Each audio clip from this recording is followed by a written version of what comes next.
Ecstatic Playground, Creating as Gods and Masters on the Playground of Life. Written by Allison Holley. Narrated by the author. Foreword. In 2018, just a few days after I published my first book, The Era of the True Creator, I received a download for an assignment to begin writing this book. I wrote down on a sticky note, "How can I play more with this? Study play. This is what your next book is about." I, of course, thought I had absolutely won the life lottery. My assignment was to study play. Sign me up. I was anticipating the joy, ease, and flow of fun times ahead. I have to laugh about it now, the playful laugh of a madwoman, because what followed for the next several years was a study into why so many of us often don't play, and what makes it so hard for us all to be playful with life. Unwittingly, I fell into the illusions of being oh so human. Immersed in these human realms, I studied control, limitation, and fear. I studied people-pleasing and giving my power away. I studied confusion and helplessness. And about 6 months before I finished writing this book, I reached one particularly low point where I was so lost in misery and disconnected from my God self that I wanted to die. But in these years, I also experienced the richness of being human. I studied the human dramas of love and connection with others. I learned more and more to be in my body and to ground and connect with the earth. I learned to channel joyful energy through my physical body for the various types of play that only a human can experience: laughter, sex, ecstasy, connection with nature, playful movement, and dancing. And my abilities to be multidimensional, to consciously move among the realms and dimensional spaces we occupy in this human experience, and to channel insights and teachings from higher frequencies, massively grew. It was as if, in the exploration of the depths of the human realms, I had created a slingshot into the truth of who I am. I am both human and cosmic. I am able to play within many dimensions and realms, though now with greater consciousness than before. I would not have been able to write this book without a full descent into unconscious play. For all of this exploration, and for all those who were with me on the journey, I am overwhelmingly grateful. Introduction. The Void. The following comes from a channeling session I was offering a client and friend, wherein a vision of the deeper truth of creation was shown to me. I entered the origin of creation, and was shown that we are each prisms, and as conduits of creation, we draw light from the void and fractalize it through ourselves. This vision was pure poetry, and it made sense to me on a level that is beyond human, and even beyond our understanding of ourselves as beings. Our true essence is closer to conscious sacred geometry. I have included this explanation here to open us to awaken to these higher truths. All creation emerges from the void. All that is exists in the void. It is the void. The void is, and infinite potential is derived from it. The light is simply what we see. Within quantum perception, we begin to understand that something exists when we look at it. This is how we are creators. As humans, we are able to perceive the light that emanates from the void. We are both the projectors of the light and the ones that perceive it. Perceiving the light is our ability to see in this physical reality and to play within it. Becoming more light means that we are drawing more of the fullness of this projected energy into our physical reality. Enlightenment means to channel the fullest capacity of light that is available to us. We are the light bearers. Our work as creators is to allow this light to come through us and also to perceive it. The light is the manifestation into the physical. To create means to bring forth our chosen light from the void. The light is how we see, within our physical world, what we have chosen. But the light is only a fractal, a partial projection from the void. As we draw from the infinite possibility of the void, we act as a prism for the light that comes through our being. In the prismatic fractaling that occurs through ourselves, we have a spectrum of colors available to us, which we can use to paint our new creations. We are artists of life, painting the picture as we step into it, choosing the colors and even the palette with which we paint. And our painting will never be fully finished, for as we create, we are moving and shifting the colors continuously to create the next layer of our painting. To be masterful creators, we need to honor the void from which everything comes. To honor the void means to become conscious of our infinite nature and our infinite level of choice.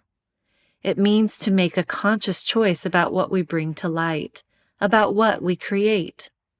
When we honor the void, we tap into our ability to make anything become light, which means to make anything manifest.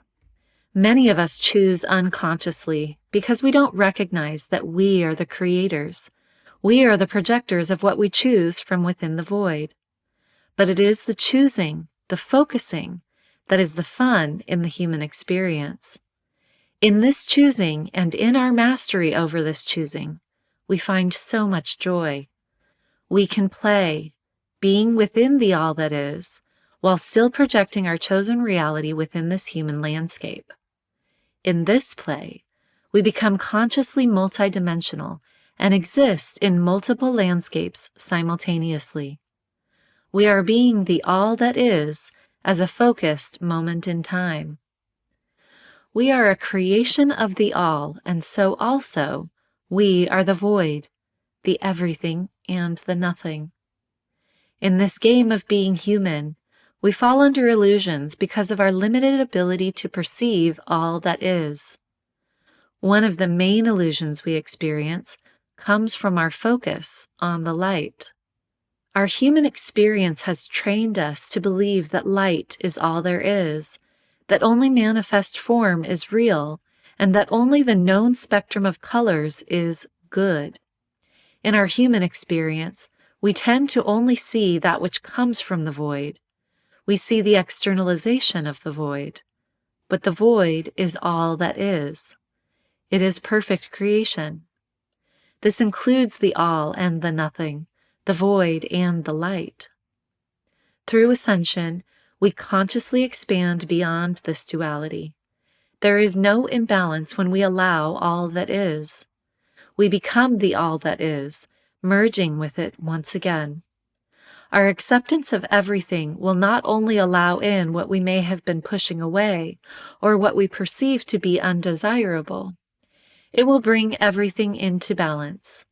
We become one with the fabric of the all that is, which pulls nothing in and pushes nothing away. When we agree to allow in the all that is, we bring balance to the light and darkness within our own being and our perception of reality. Duality is transmuted into a balance of polarities. This is why black is a color of mastery, a sacred color. Ancient cultures venerated the dark but also feared it, because in those times we weren't capable of recognizing our full potential beyond duality. When we can cease to be afraid of the dark, we recognize our limitless potential as creator gods. And yet, we are still in the mode of creation as humans, playing within duality and a time-based reality. We perceive ourselves to be in one moment in time, instead of experiencing everything as now. We vacillate between polarities in order to experience one polarity and then manifest from it. The process becomes a cycle. We experience, then manifest, experience, then manifest.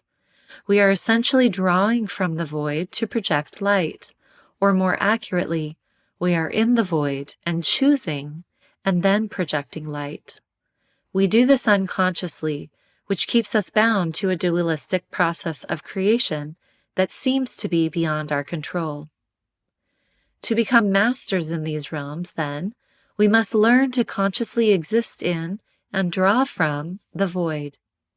Through this practice, we see that presence moves us beyond duality. Presence is our access to the void, and thus to creation itself. In true creation, we experience a quantum level of presence. We have a balanced perception of polarities and are able to simultaneously exist in the void and project the light that we choose.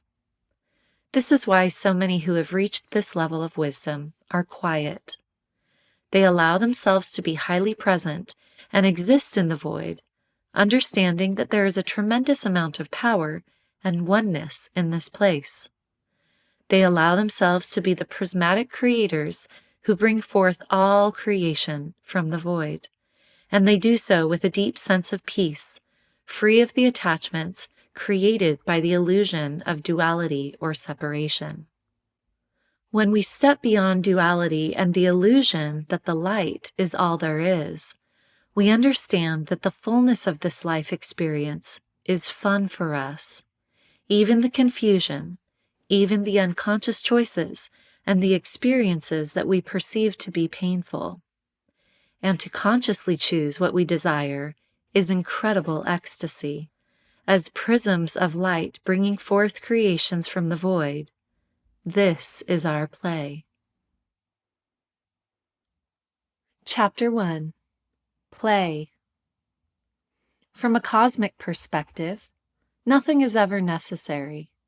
It is all only ever play. As incarnated beings in our current world, we tend to think of play as something extra. We think of play as recreation, something we engage in when our work is done, or we disregard it altogether as silly or immature, as something that only children do.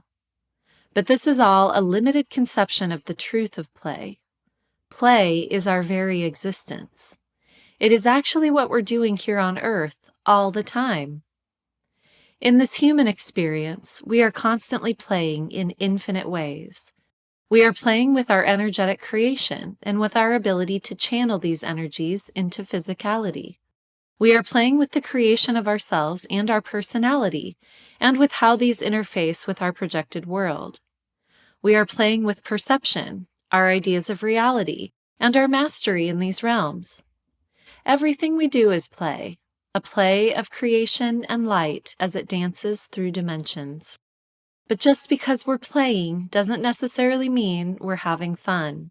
Our level of consciousness is what determines how much we enjoy this play. When we are unconscious, play feels like work. It feels like pain and suffering, like drama. Life lived unconsciously feels like a test.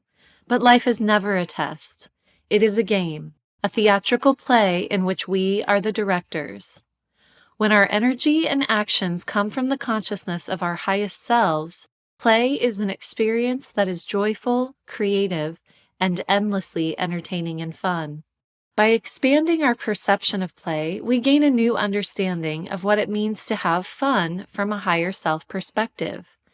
Fun does not necessarily mean satisfying the ego through known activities or experiences. It means seeking new experiences and having new challenges present themselves. From a cosmic perspective, we like challenges in our play. What is fun from a cosmic perspective is to explore outside of the bounds of the human mind. Things that are fun on this level may therefore seem confusing to us on a human level. Even when examined from a purely human perspective, we can recognize that play is a fundamental human need. It is what we live for once our basic physical survival needs are met.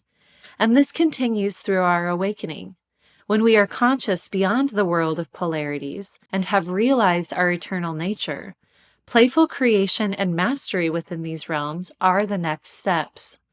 We play outside of the game of right and wrong, and our choices are motivated by the desire to learn, experience, and consciously create what we want to play with.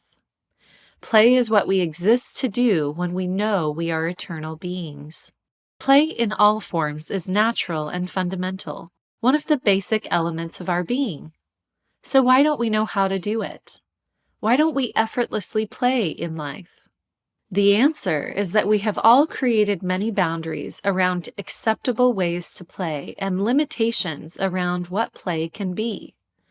We often take things so seriously and make life so complicated that it's hard to know where to begin. Sometimes we don't play because we don't feel we deserve to, as if we need to earn our right to play. We feel the need to apologize for the joy that we have. And sometimes we are threatened by play. Play may feel chaotic to those whose worlds are built so strictly from the mind, because mental constructs fall apart when things seem to be out of order or control. Or play may feel uncomfortable because it involves unlearning so many self-imposed limitations, such as our ideas of perfection and our dualistic beliefs of right and wrong. To those who are still enmeshed in the dualistic realms, play could seem unnecessary at best and selfish at worst. But these perceptions come from our ego and not from our higher self. Most people in the world are now feeling a certain level of discomfort with the massive changes that are rapidly occurring as old structures break down and a new multidimensional landscape is created. With all the shifts and chaos right now, many will think, how do we justify playing in a time like this?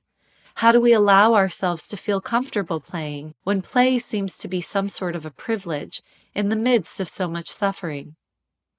The cosmic truth is that now is the perfect time for play. In fact, play is especially important in times when the world may feel chaotic and heavy. And though the world may seem chaotic right now, what we perceive as chaos is misunderstood. Chaos is not the opposite of peace, but it is an amplified extreme. Much like the friction within an explosive, the energy of so much chaos is the birthplace that creates an explosion of consciousness, or what we know of as awakening. This may seem very uncomfortable, but it is for a beautiful purpose: to inspire us all to create from a new level. At this new level, we exist in love and learn to play in physical reality with freedom and self-mastery. And as a collective, we have never been more ready than we are now for this exact level of creation. It takes a brave person to allow themselves to play in a world where so many people see suffering as noble. And for those who are ready to move into that landscape of play, learning not to care how other people view us is actually part of our journey toward play. We must recognize that if people can't or choose not to see from this higher perspective, that is their choice, and there is nothing we need to do about it. This act of letting go of what others may think or feel about us may be uncomfortable, but this discomfort is the fertile friction that helps us move to the next level of consciousness. This is our awakening. And when we no longer live in chaos or fear, allowing ourselves to play is the next step. Through all this transition, we can be gentle with ourselves. We are learning a completely new way of being, and so we can be curious and open as we discover new realms of possibility and begin to create in a new way. When feelings of struggle arise, we can ask, how can I play more with this? We don't have to follow the old paradigm, and we don't have to believe anyone who tells us not to play, not to be joyful, or not to trust ourselves as we step into self-mastery. We are here on the planet at this time to explore the boundaries and open them up, and to create in greater magnitude. We are here to love on an expanded level, for love is the pinnacle within this human experience. In truth, love is all that is. It is the all that is. Play is letting go of the mental struggle or the illusion of struggle. Play is standing still and commanding the energies around us. Play is consciously choosing our reality. Play is consciously engaging with different realms of reality. Play, simply put, is, just as we are, just as I am. How absolutely in love can we be with being? How fun can we make this life, this moment in time, this human body, this density realm, this physical experience? How much can we enjoy the illusions we are playing within? How much can we love and appreciate the full breadth and depth of this moment, and then consciously choose what we'd like to create next? Can we dive into this moment and make it even bigger? Can we experience ecstasy by going deeper in this moment? Not by leaving it or being above it, but by being fully embodied in it, right here and now. Our work is to play. We have to play. It is the inevitable next frontier. This is our sacred mission. Not just to have knowledge, but to have joy too. Not just to awaken, but to play. Chapter 2: Multidimensional Awareness. Consciousness is rapidly shifting in our current times, and we are collectively expanding. At this time, many beings on the planet wish to further their knowledge of what it means to be within this human existence and also conscious within the higher frequency realms. There is much talk of entering the fifth dimensional consciousness. However, describing ourselves or these realms in such an overly simplistic way does not work. In creating terminology, the human mind inevitably encapsulates ideas and holds them in stasis. But nothing is truly static. We are all multidimensional and always shifting and playing with the world at different levels of consciousness, along a spectrum from unconscious to hyperconscious. There are many aspects of ourselves that are operating from a fifth dimensional perspective and beyond. We also have parts of ourselves that are operating in lower realms. So rather than defining the fifth dimension, it is clearer to say that we are learning to consciously enter the quantum realms and even play beyond them. In our ascension, we begin to see that we exist within all realms at once: the human realms, the star realms, and the many realms in between. This is the case even if we have not been actively playing within them because of our limited awareness. In truth, we have been playing human all our lives, and thus playing small by default. Through awakening, we are simply releasing these confines. We are now playing with a more expanded consciousness while existing in human form. This recognition is our progression toward multidimensional awareness. This is a higher level of play than what we've experienced before. It is wizardry and mastery. We are playing with our mastery over the lower realms because our conscious perception is within the higher realms. This is the play of true creation. Living multidimensionally is like playing on a giant checkerboard with multiple frequency tiers. On one tier of this checkerboard is the human perspective. If we move up a tier, we enter the game of our psychic energy, where our thoughts, emotions, dreams, and our perception of time as we know it are created.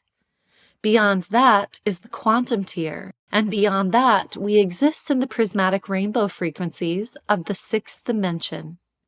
We are learning to play the games of each of these dimensions and to gain more consciousness in all of them so that we can play more adeptly. In conscious play, we activate our mastery. More consciousness means more play. The more consciousness we have in different realms, the more we can play in them. And with more consciousness, apparent limitations become the parameters for a game. When we know the rules of any given realm, we can then consciously play with them. This play can include bending time, manifesting more clearly, or even manipulating physicality and the material world to match our desires. On the other hand, when we are less conscious, we are unaware of other levels of reality beyond the physical. And if we aren't aware that something exists, How can we play with it? When we consciously engage with life from higher frequency realms, the game becomes more playful and fun. This is because it is much easier to make big shifts and movements from the realms where matter doesn't matter. Consciously creating from the sixth dimension is pure play. This is not to say that life ceases to give us areas of friction as we gain consciousness. And it doesn't mean that people within a certain realm of reality don't experience pain. What this really means is that there are different choices available based on the level of the game that we're playing. And based on the level we are playing on and consciously operating from, the friction we may experience changes, and the quality of the lessons we learn varies. The ease of existence within higher frequency states may lead us to think that they are better. We may even wish that we could avoid engaging with the human or astral realms, as the lack of clarity in these realms can cause us to feel stuck or unable to make a conscious choice. But we are never stuck, and there is nothing wrong with any of these realms. We are playing and learning to master our ability to choose the realm that we want to play in and operate from. We are often confused as to what it means to move into higher frequency states. We may think that developing in our spiritual consciousness means that we are better or somehow more perfect, or that we are saving the world. But actually, all of those measurements fall away as we continue to awaken to higher frequency truths. In becoming conscious as humans within higher frequency realms, we see that this is all a game that no one can lose. Also, we often fail to recognize the absolute perfection and beauty of the human perspective. Becoming consciously multidimensional shows us that our spiritual selves and our human selves are not separate, and that one is not better than the other. Even when we have impulses that come from the human perspective, they are perfect, and perfectly fine to act upon. Our spirituality includes everything that we are, even our basest desires, because it is our spirit manifesting in all its various fractal forms. There is no hierarchy. All is in perfect order, beyond the confines of the mind's perception. No one really needs to be anywhere, and nothing needs to exist in any particular form or function. It is all a matter of choice. As eternal creators, we get to choose what is going to entertain us the most. No matter which realm we're playing in, the joy is in our conscious choosing of it. Sometimes we even choose to be unconscious in order to walk the path our soul has set out for us. Because if we were more conscious, we would choose a different path and not learn the specific lesson that our soul is calling in. In fact, if we were more conscious, the choice of chaos or pain wouldn't even exist in our world, because these experiences are perceptions only held within lower frequencies. Different layers of reality offer different experiences, and we can't see these experiences. They don't even exist for us to choose them until we perceive those realms of reality. In denser realities, such as the human experience, our perception and awareness slow down, making it easier for us to forget who we are and to become myopic and sluggish in our learning. This is much like the pressure and slow movement of being deep underwater versus the ease of movement closer to the water's surface. For some, the density and heaviness feels uncomfortable or unfamiliar. This is especially true if we are used to lighter frequencies and haven't played within the earth realms many times before. But even though it may be different or uncomfortable, there is nothing wrong with this density. It is simply a part of the experience that we're going through as incarnated humans playing within the parameters of this frequency realm. With expanded consciousness, we learn how to celebrate all experiences. But in this awakening age, the whole planet is changing and going through a massive expansion, and higher frequencies are constantly streaming in. It is becoming uncomfortable to be as dense as we have been in the past. This frequency shift is happening rapidly, and we feel it palpably. In fact, if we were to travel back in time 100 years, we'd feel miserably dense. Even just a century ago, human consciousness was vibrating noticeably slower. As the planet ascends, we are experiencing condensed learning and condensed time, and we are each vibrating at higher and higher frequencies. As we increasingly know ourselves as energetic beings, we no longer feel bound by the laws of matter. We learn to guide and direct physicality because we know that the energetic laws are what command the physical laws, and not the other way around. By trusting our own infinite nature, we more fully trust the infinite nature of the universe, and that anything we ask for will come to us. Our play is now to point and command things into existence, to use the tools of energy to adjust the illusion of physicality, and to joyfully create. In quantum reality, the space between our human self and our higher self closes, and we begin to navigate our lives from our higher self consciousness. Quantum consciousness is the I am consciousness. I am what I desire. I am the all that is. With this awareness, we want for nothing. Everything is accessible to us when we simply bring our conscious awareness to it. Our intentions can manifest as quickly as we allow them to, even instantly if we are highly present. It is fun to learn this new playing field, to learn how to barely move and let the world move for us. But it is still unknown territory for us, and so it takes practice. We are used to the old way of trying, pushing, and moving the gears in a system. We are used to the machine stopping when we stop trying to move those gears. We are used to flexing our muscles and doing things with all of our might, and using the energy of physicality to move things. And now, we're learning to play with quantum energy, which creates massive change simply through consciousness and intention. Playing in these higher frequency realms is supposed to be easy for us, and it's going to be easy for us. That being said, we will likely still encounter moments in which things don't seem to be working. But even in these moments, we can be easy about it. We can be in our heart and trust that we are guided and given everything that we need. We can trust that in our growing awareness and our more multidimensional perspective, we will see opportunities that we couldn't previously see.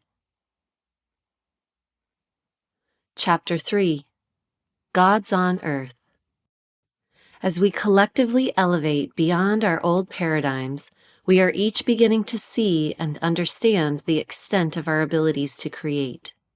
We are each awakening to our next level of consciousness, and for those who are ready, this means recognizing ourselves as gods.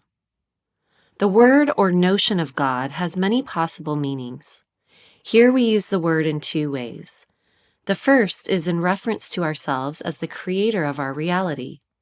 The second is in the aspect of God as an omniscient parental figure who holds an understanding of how all things work.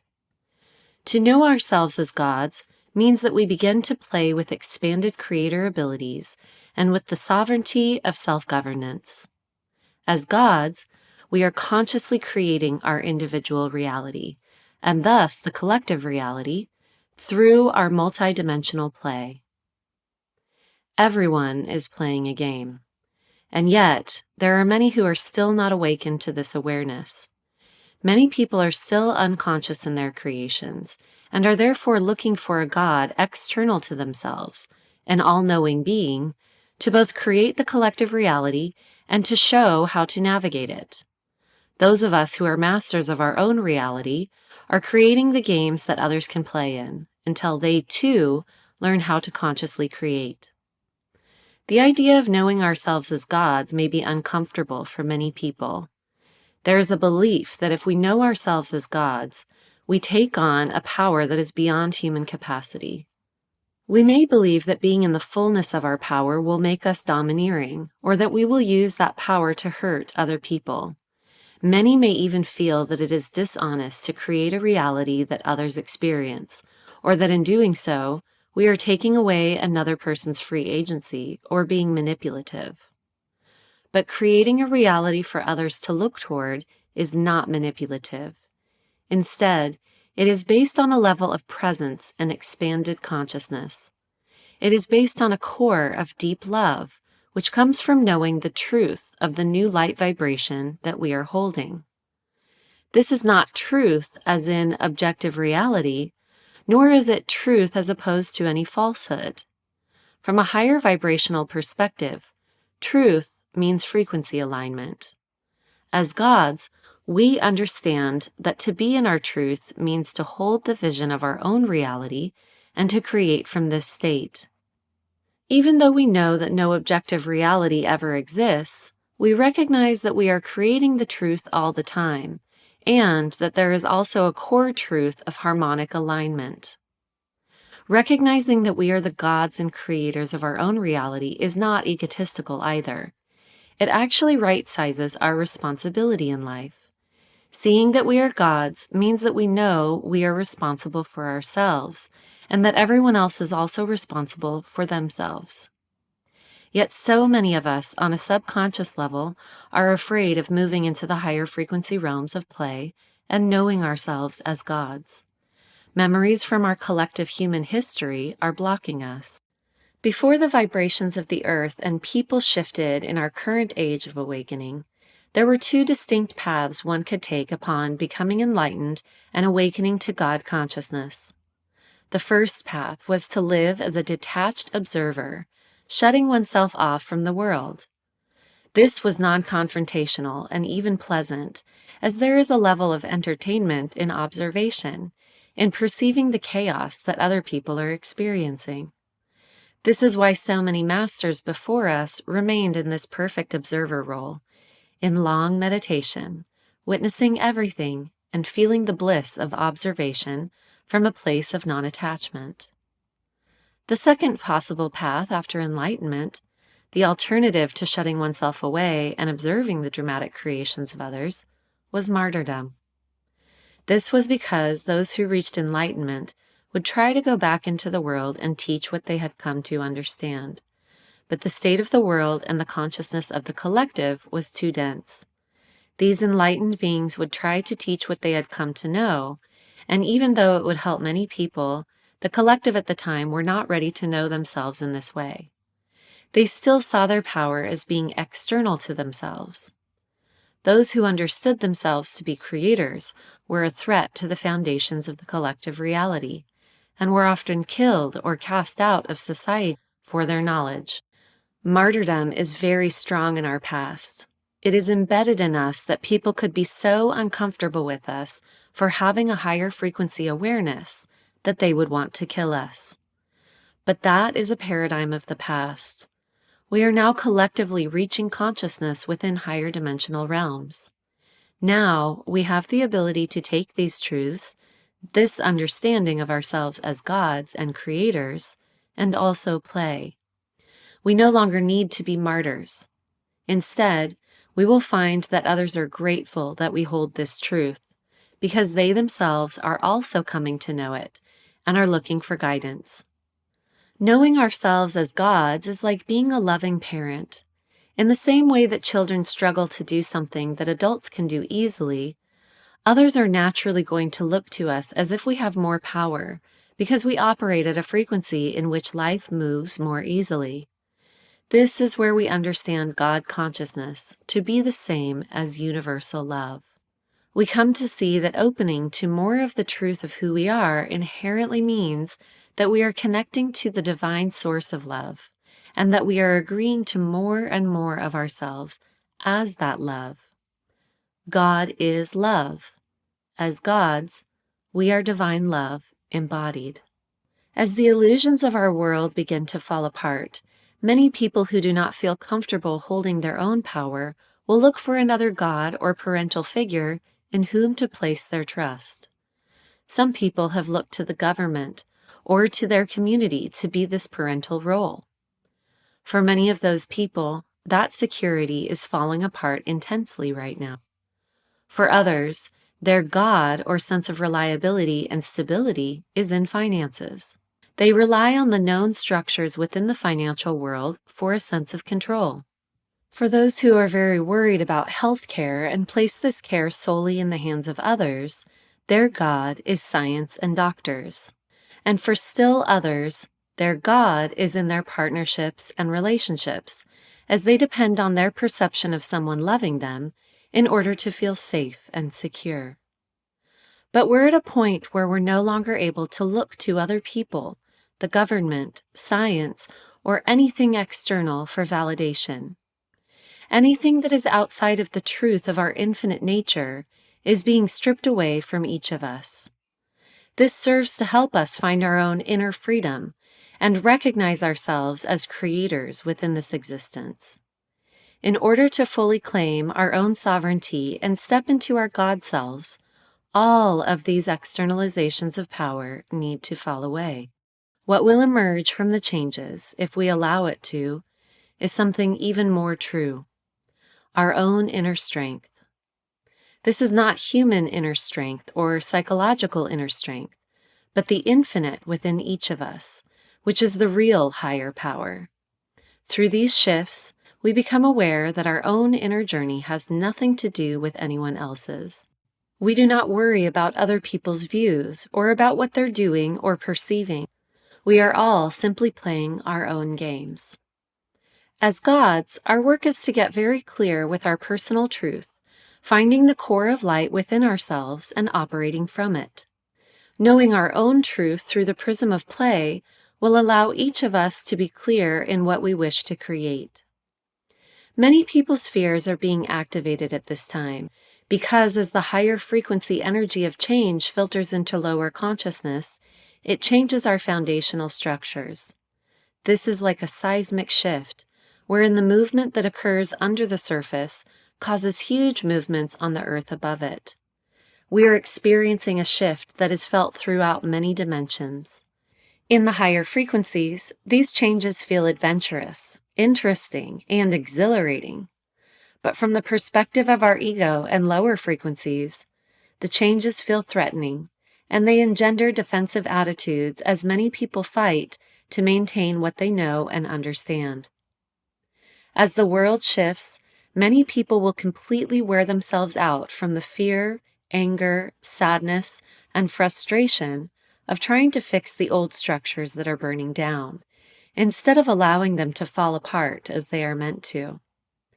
Powerful shifting is occurring in the fourth dimension, or the astral realms, as well. Some people, as they awaken, witness the fight between good and evil that is occurring on the astral realms. This can often be seen as angels and demons fighting, or the good spiritual beings fighting against the bad, which people often interpret to be a war in heaven. But this concept of a war in heaven is flawed understanding. War is indeed a part of the physical reality. It is what happens when we create from effort and come up against something and need to push or use force. In the higher realms, which operate under the quantum laws of oneness, there is nothing to fight against. And so how can there be a war? If we never need to push, if reality literally responds to our joyful creative impulse, there is no war. There is dancing, movement, and ease. And so we can see that our perception of a war in heaven is actually a war within the astral realms, created by our own mental projections that have taken form. The attachment to fighting a war or being a warrior exists for people who appreciate being able to use resistance to feel themselves, because it feels more real to push against something. It can be helpful to know that within this physical reality, there is always some amount of resistance.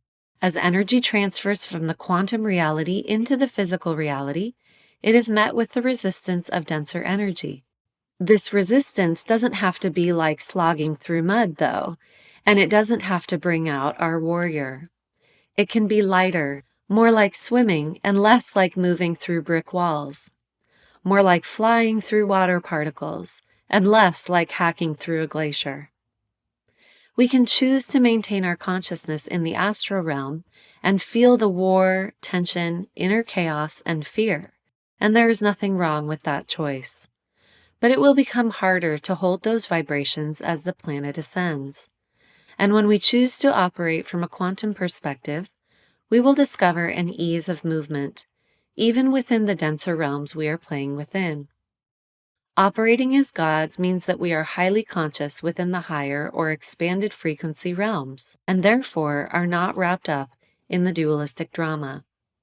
When we know we are gods, we no longer externalize our power or fight against something outside of ourselves that we perceive to be bad. Instead, we accept everything. As gods, we know that we are free, and we are playing in this freedom of creation.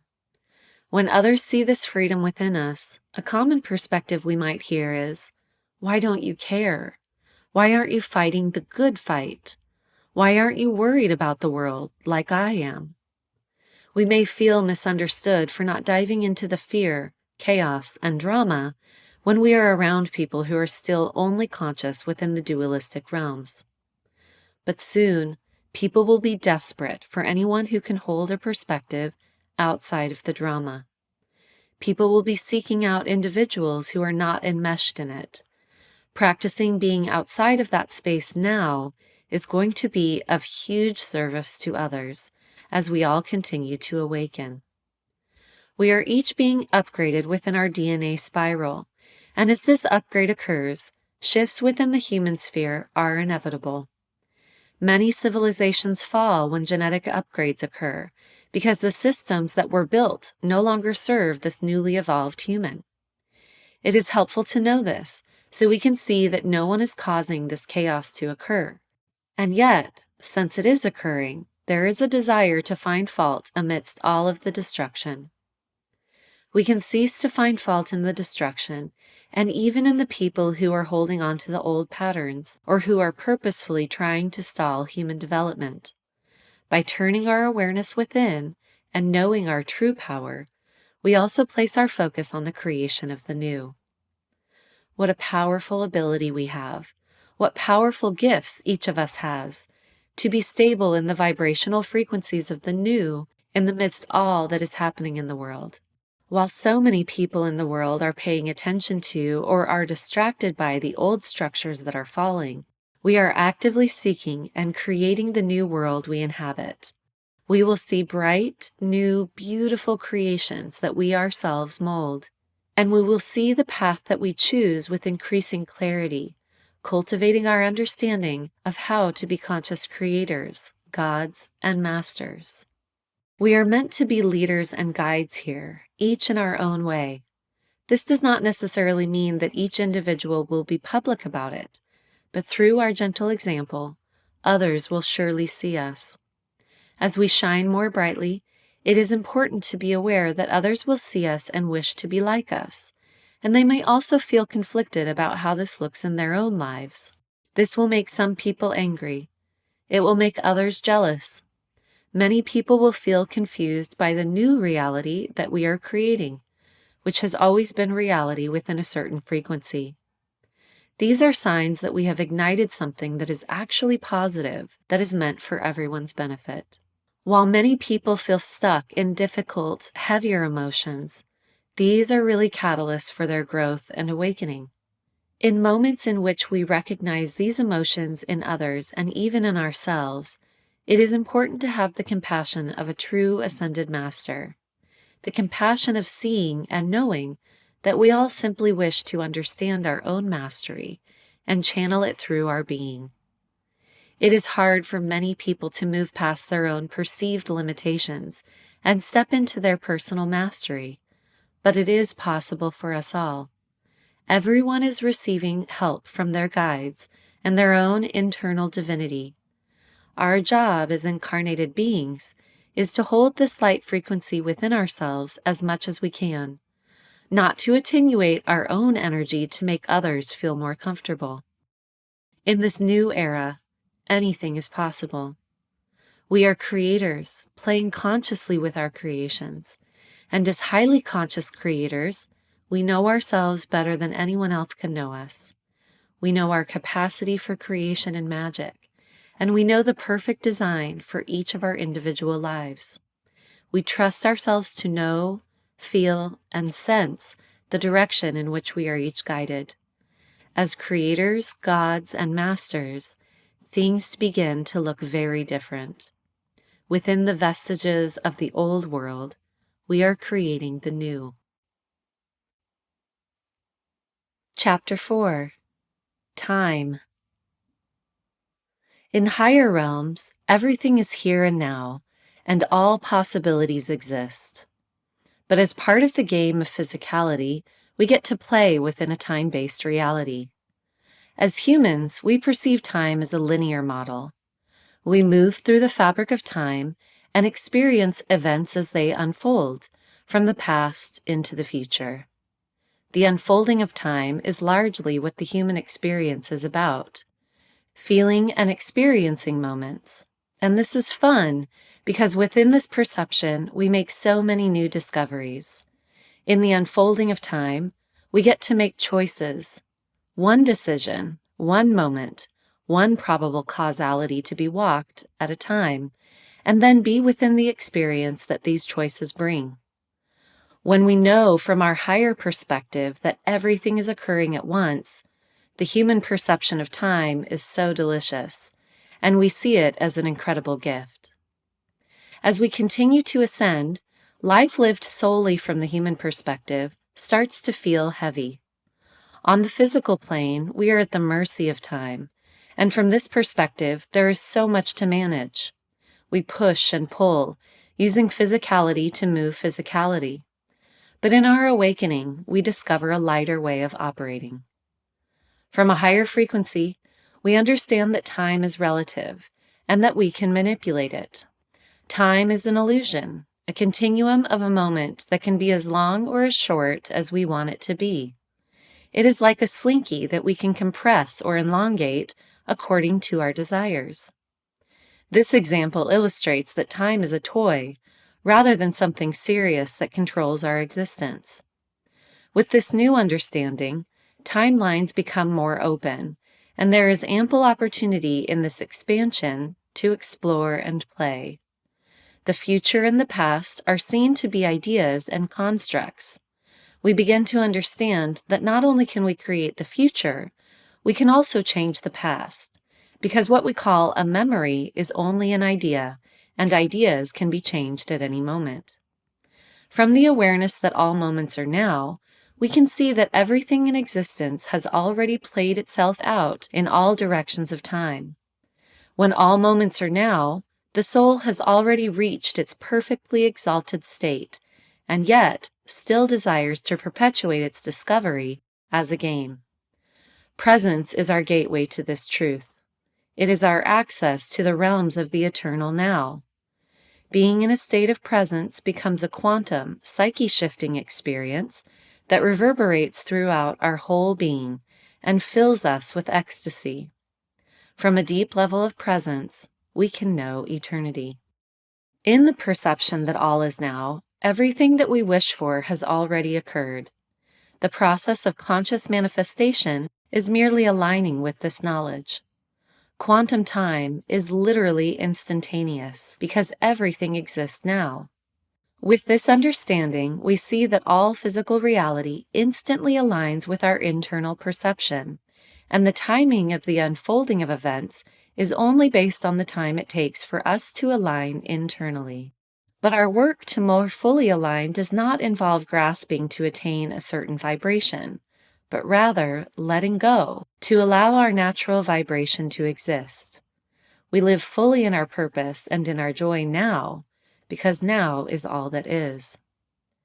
In physical reality, where we are influenced by the structure and rules of the external world, we see time as being based on actions that create results.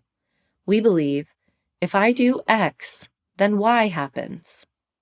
From this perspective, we feel like we have to follow a schedule. We believe that unless we follow the structure that the outside world is showing us, what we need and desire won't come to us. For many of us, our mind still believes in right timing, the idea that there is a perfect time for something to happen that is beyond our control and external to our consciousness. The truth that we discover from a quantum perception is that the timing of events is based on how quickly we allow something to occur without a mental struggle to block it. It is more helpful to think of vibrational timing rather than divine timing, as this connects us to the truth that our vibrational alignment determines the flow of our experiences. The belief that the universe operates with a cosmic timing that acts upon us is one way we justify holding something away from ourselves, which reinforces the illusion that our power is external to us. We can see this most clearly when we can command one thing into our life instantly with no struggle, and yet in other areas of our life, our ability to intentionally create seems to lag behind. This dissonance happens because of our dissonant beliefs, not because of a universal structure of time. In quantum reality, the inner structure is all that matters. Our desired creations can manifest immediately, or, if our inner structure is calibrating to our desires, this process can take a little bit longer. Likewise, when we are in alignment with our truth, we compress timelines, and when we are living in drama, we re-loop and elongate timelines. We know we are re-looping when, instead of letting things flow, we hold on to an idea or a past moment and try to recreate it. When all things exist in one moment and we can access anything from the all, the timing in which something occurs is always based on our allowance of it to come to us. Thus, our ability to play in quantum consciousness is really about learning to receive. And in learning to receive, it is our self-worth that determines how quickly we are able to manifest our desires. Building self-love and thereby self-trust will bring us into the frequency of receiving, as we will know that we are worthy of all that we desire. We are commanding all of our reality, whether we are fully conscious of it or not. Sometimes we unconsciously don't allow instant manifestations to occur within this physical reality because of the game that we're playing with ourselves. We like to watch things unfold over time, and we enjoy the mystery of the movement of it, even if we don't consciously know it. Even the spaces between the manifestation of our desires are moments that we want to experience. We enjoy the play of denying ourselves everything that we desire at once and witnessing the unfolding. Many of us also block the perception that all is now due to a fear of boredom. We unconsciously fear that we'll be bored if we aren't waiting or yearning for things to occur. Boredom is a terrifying concept for the mind, and when we begin to step into these higher frequency realms, it often looms as a possible experience in our expansion. We often unconsciously create drama to stall the process of everything occurring at once, and to re-loop what we already perceive and understand. This reveals our conflicting desires. On the one hand, to play within the human sphere of drama and re-looping in order to experience time, and on the other hand, to play within the infinite, as it silently calls us into our expansion.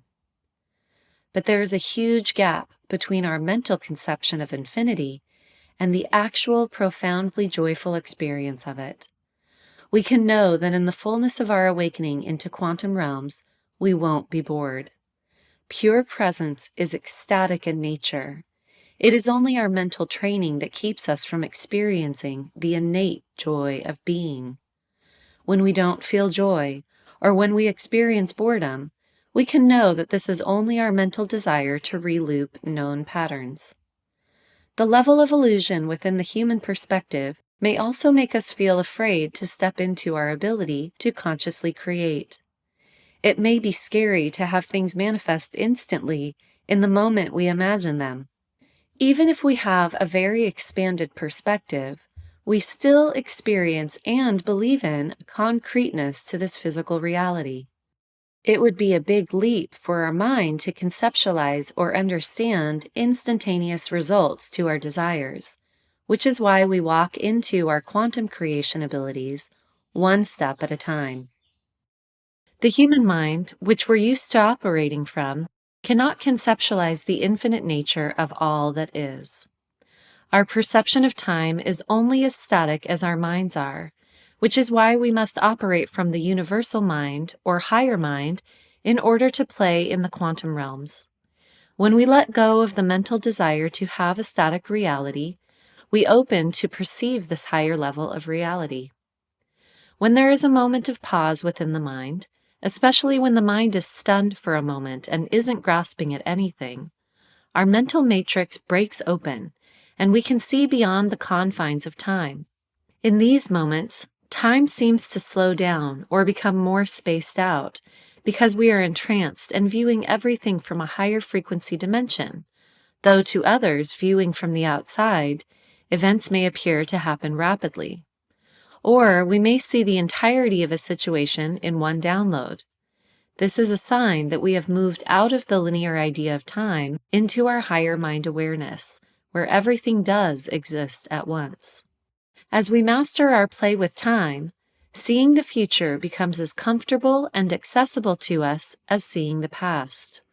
From this perspective, the future reveals itself to us, and frequently, because it is normal in this realm.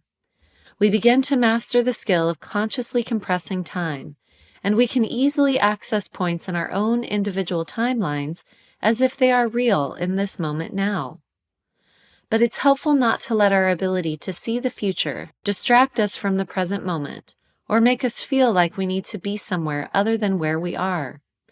We don't need to see the future to feel safe. We don't need to know what the future brings when we are confident and trust the present moment. And if we are trying to see the future because we are afraid, we disregard the present moment and how powerful it is. Instead of trying to jump forward to see the future, we can sit in presence and call the future into our consciousness. When we do this, we can see everything much more clearly and create with trust and ease, without the lens of fear clouding our vision. We are learning and experiencing how to be present on a timeline and simultaneously tap into our infinite nature. It is a paradox in human form. In the process of learning to see the future, we learn to simultaneously release it and not need to see it at all. And our choices and decisions are not as immutable as we may perceive them to be. As we move into universal consciousness, things are much less static and much more open. Time begins to shift and compress, and the speed of evolution amps up.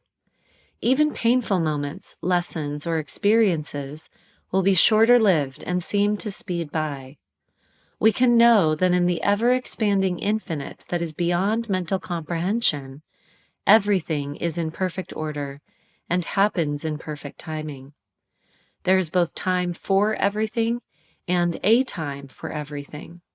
Within the infinite now, we can consciously choose our timeline, and this gets easier with practice. As we awaken and align more with our higher nature, we experience time in ways we never have before. We consciously enter the quantum field, where time is less linear and more like a multidimensional fabric. In the quantum field, we get to choose from an expanded perception that is not constricted by unconscious patterns. Here we begin to see that we have infinite choices available to us, if only we can break through our own perceived limitations.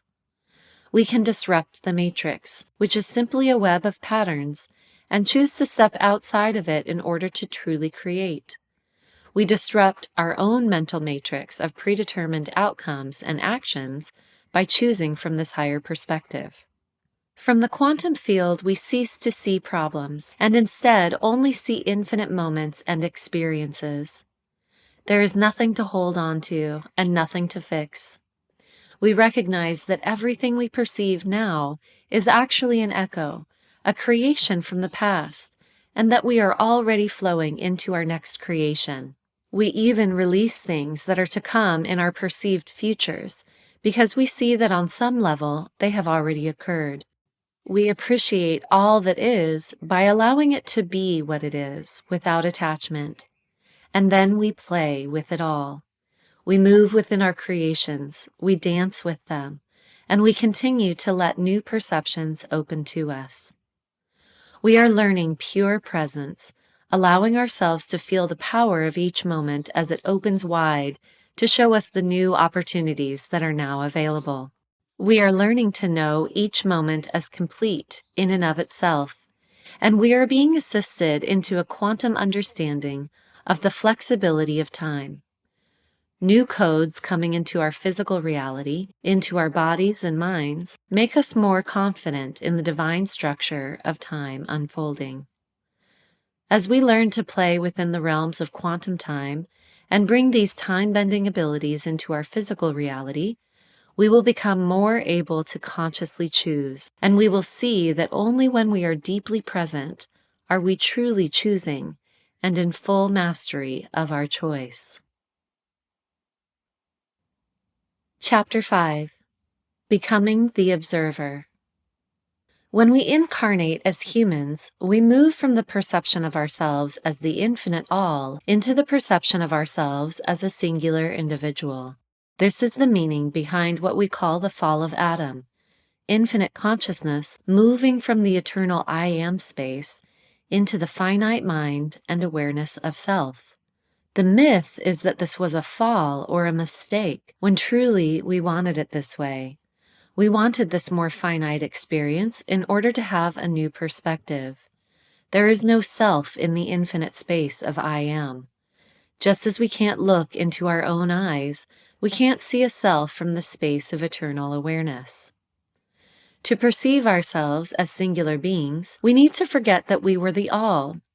We travel into a denser reality and become convinced of our limitations, of the unfolding of time, and our need to survive within the human game of birth and death. Our minds have assisted us in the game of separation by creating and re-looping limited perception programs to convince us again and again that we are singular, finite beings. In this density, the human mind has become very rigid in its limitations, and we have become used to this rigidity. This is similar to when one locks their jaw and doesn't realize that they're unconsciously living with a tense jaw until it aches. The human mind has been in this state for centuries, and it has been amplified to the point where it is ready to make a breakthrough. Like an orgasm, a release has to happen when something is amplified to such a state. And in this process of constriction and breakthrough, we get to experience the spinning through of the tight squeeze of a portal, followed by the weightless clarity of infinite openness. When we enter into this spaciousness, into no mind, we are in the realm of pure potential. There is a sense of awe at everything in existence. Here we are in deep presence and allowance of all that is. From this expanded perception, life is a dance, and everything is orchestrated in a much more harmonious and magical way than our mind can comprehend. In this space, we are the observer, not the thinker. Being the observer is different than many may believe it to be. It is not a passive state. To be the observer does not mean to disengage or avoid participating in life, or to escape the drama momentarily. One who is being the observer is very involved with life, but from a perspective that sees the broader picture from higher dimensions. When we are conscious only within the human plane of existence, we are trapped by its entanglements and roles. Becoming the observer means that we are aware, but not attached, and that we know we are not bound to the rules of life. Instead, we allow, embrace, and dance with life, moving through energy beyond the realms of time and space. The observer sees with joyful fascination, makes broad sweeps and big moves, and can clarify all energies in an instant, bending and playing with time. When we become the observer, we are able to witness all that is, and can then consciously choose our path. As gods, we are meant to continuously be the observer and to create from here. This shift into higher mind or observer mind requires that we become untethered and release the paradigms and belief systems that we have been holding on to for comfort out of fear of lack. How could we ever lack anything when we are the all that is? But these mental paradigms have been our unconscious structure throughout our lives, and so they can be difficult to release, no matter how freeing the higher realms are. At times, moving into the observer mind will feel like going insane, because our minds are so attached to the reality as we have been seeing it. At other times, this movement into higher mind will feel blissful, because it opens the capacity to create a new, much more pleasurable collective dream for our world. From a higher frequency perspective, the mental matrix is like a tightly woven fabric. Our mental matrix is created by repeating the programs of the ways that we've been trained to be and perceive. Our minds are often so locked up with programming and known information that the downloads we wish to receive from our higher frequencies can't come through. Our minds are tricky, jumping in to insert pre-written programs so quickly that we're sometimes not even aware that this is happening. But when we are in the observer mind, the mental matrix clears and we are open to the all, and the streams of higher frequency information become available to us. Our higher mind is completely efficient, simply existing in the deep presence of what is, channeling our higher self in each moment. Presence is the key. The more often we are present, the more we are able to create from and anchor within our higher mind. This is why confusion is a good sign. When the mind already knows the path, we are engaged in closed-loop, circular, and known programming. But when the mind is confused, there is more openness. Confusion is a sign that we are perceiving something outside of our programmed reality and are therefore open to more expansive information. We often resist change because we have attachments to the status quo or to things that we believe are necessary for survival. We may feel afraid when we can't anchor internally to our old mental structures. We hold ourselves back from change because we don't know what to do or trust what is to come. But what is really happening is the mind doesn't know what to do based on what is already known and what has already been done. It may feel safer to reloop old ways of being because they are familiar. But the idea of wanting to resist change is a mental perception. Change is constant. Every moment is new. We are being asked to flow with these changes as we ascend. However, we have to be gentle with ourselves for wanting to continue our routines and programs. These roots run deep, and our routines have helped us feel safe. As we move forward as masters, though, it is our choice to move through these changes, release the patterns, and take the risk of letting go of the mental programming. Many people are still loosening the tight hold that the mind has on them. In order to release these old patterns and evolve our consciousness, we need space to just be. It is helpful to give ourselves many moments throughout the day when our mental matrix is cleared through practices of meditation and presence to receive new information. As we do this, we build an inner remembrance of this space of timeless peace, beauty, and sovereignty. Our heart leads. Though the mind plays a very important role in the process of coming into greater alignment, it is not meant to lead our experience in these higher frequency dimensions. Our mind needs to be untangled from its relooping pattern and restored to its proper role as support to the heart. Since it is a channel for the all that is, our heart understands and holds the energy of the fifth dimension. So this is a good time for the heart to take the lead. As we make this transition, we will discover that our heart has been guiding us the whole time, through everything we have experienced. It is as if the heart is the train conductor that nobody sees, and now it's ready to be more prominent. Everything that we know from the mind will be a tool that we can access to help us translate the powerful force of our heart. In all we do, the heart will guide the process. Our human perception of the heart space is also elevating. We are becoming aware that the heart is the portal to our higher self-awareness. In the same way that our minds are moving from small mind into the vastness of being the observer, our heart spaces are moving from the heaviness of emotionality into utter buoyancy, freedom, and play. We become a channel of God consciousness, and we know that nothing matters because everything matters.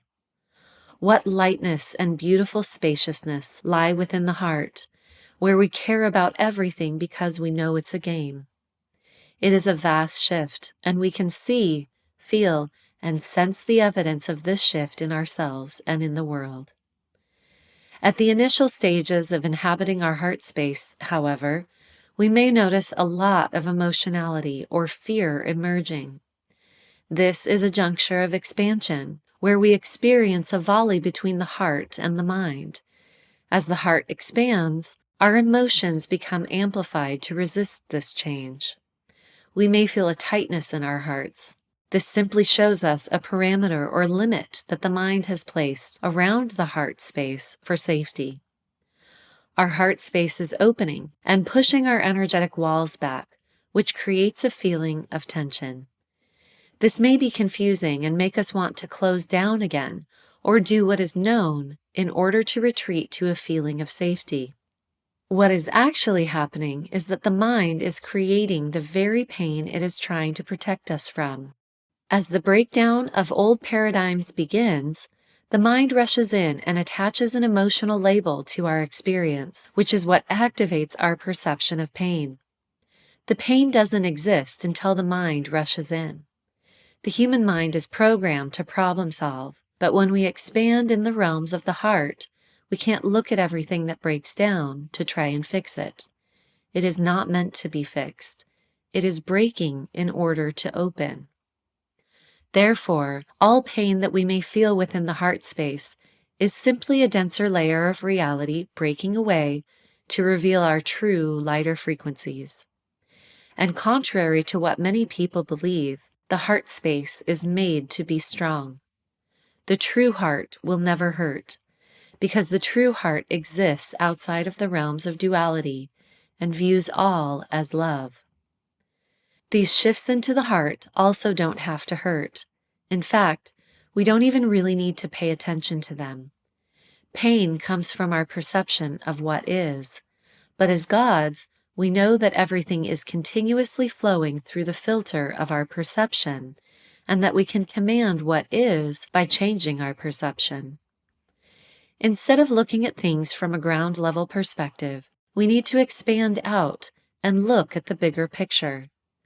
This is why many masters and meditation teachers teach non-attachment to our emotions, to let them be fleeting, like clouds in the sky. In becoming the observer, we begin to experience more and feel less, allowing our emotions to exist without attaching to them. We can zoom out and allow the breakdown of old paradigms to occur. We can allow and observe it all without dedicating our focus to it. It can be scary to let go of our mental barriers, our perceptions of right and wrong, because when we do so, our worldview completely shifts. But we can relax in this process. We can move from being mind-centered to being heart-centered, as slowly or as quickly as our comfort level permits. There is no rush. Time is infinite, and we are infinite beings with infinite journeys of learning and soul growth. The path of the Heart Master is one of immense bravery. It takes diligence and time to relearn and re-enter the strength and vastness of the heart space. Yet all things that emanate from the heart space are part of our purpose on this planet, and they ultimately come with an ease once we allow this energy to flow through. The heart speaks in a unique language and carries such a powerful frequency. We are still learning to listen to our heart and trust what it has to say to us. At times, we may not have the words for what we're experiencing, which reveals the purity of our experience. Universal nature does not require words, because from this expanded perspective, it is not important to identify and encapsulate things. As the heart space is increasingly activated, we grow stronger in our purpose, and what once seemed difficult will be easy. We can think of many examples of this in our life, where something was difficult at first, but now is second nature. And truly, we could call living from our heart space first nature, because it is our original nature. Our heart is who we are. Our heart's frequency is always emanating from us, no matter how many walls we put up or how often we believe in this perceived reality and do everything we can to solidify it through the mind. The heart is always there as a portal to the infinite. Our nature is infinite, and that cannot be changed. As we move the center of our awareness into the heart space, profound breakthroughs reveal themselves to us. While this may feel confusing or destabilizing, stepping into the unknown is really what the journey is about. Our journey is not about the actions we take, but about learning to trust our highest input and exist in our highest frequency. As we do this, we will notice how it gets easier and easier. We will see that hearing, listening to, and trusting our heart is natural. We will learn to follow what our heart says, and then observe and feel everything that results from taking this step. Chapter 6: Pain and Suffering. Though it may not seem so at times, this life is a grand adventure. Being on our planet is simply a dense reality experience, and, from a higher perspective, nothing is ever wrong. We are not being tested, and therefore there is no such thing as failure. All is one, effortlessly spiraling into further and further expansion. But if everything is perfect and divinely guided, how do we make sense of experiences that are very difficult and cause a great amount of suffering, including those that seem to harm our minds and bodies? On some level, we know that we did not come here to suffer. We came here to be, to know ourselves in a new way, and to experience our infinite nature within a reality of limitation, all in order to know that who we truly are is love. And yet, from the limited perspective of the mind, we tend to place everything into two categories, good or bad. These categories are incomplete and fail to reflect the holistic truth of love. Love is quite literally all there is. Anything and everything that has ever been created or ever will be created. From expanded frequency realms, even pain is seen holistically as an aspect of love. In our human form, pain is the mind's interpretation that something is wrong. When we experience moments of pain, the mind sets out to create order from what it knows from previous experiences. The mind is seeking balance, but we will never find this balance when operating within the binary of good and bad. Instead, we will continue to volley back and forth between these polarities. It is only when we can hold both perspectives at once that we can elevate to a higher frequency outside of the realms of duality. Balance and harmony are inherent in the realms of oneness. When we see something as painful or bad, this is because we are viewing it from our individual and limited perspective. Yet the very nature of suffering is an illusion, because it focuses on one perspective and not the fullness of all perspectives. From a sixth-dimensional awareness, we can see from all moments in time, and from within and outside the experience.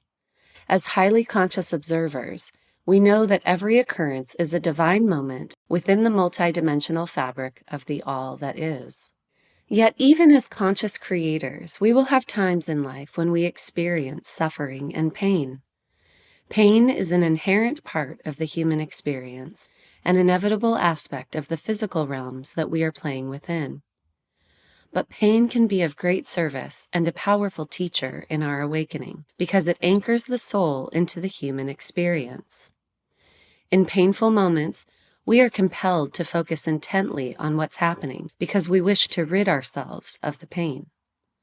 Our condensed emotions create a portal through which a greater amount of change can occur within a shorter period of time. Through pain, we have the potential to rapidly awaken and transcend the realms of time into the infinite now. Pain can also help us collectively navigate into new experiences. Because when many beings awaken to a place where undesired experiences are no longer tolerable, we pop through to the next realm and collectively awaken. This is often why there is a simultaneous and worldwide intensity or amplification of pain around certain behaviors or subjects. All at once, many people begin to feel the pain or discomfort from experiences that used to be and feel normal. This is because as the planet awakens to higher frequency realms, lower frequency experiences become more acutely dense and therefore more noticeable and uncomfortable. All pain is a symptom of relooping or not being fully present. In the moment that we perceive pain, we have the opportunity to become the observer. When we do this, our mind no longer blocks all that we are. We stop the cycle of recreating the pain long enough for a flood of light to rush through our body, and the body heals itself. This is immensely pleasurable. In fact, it's euphoric. Anytime we feel pain, we can know that it is a gateway to transcendence if we can be fully present. Through the feeling of contrast, pain activates and motivates us to gain clarity on what is no longer working for us. Being patient in our discomfort will allow us to learn to respond with awareness.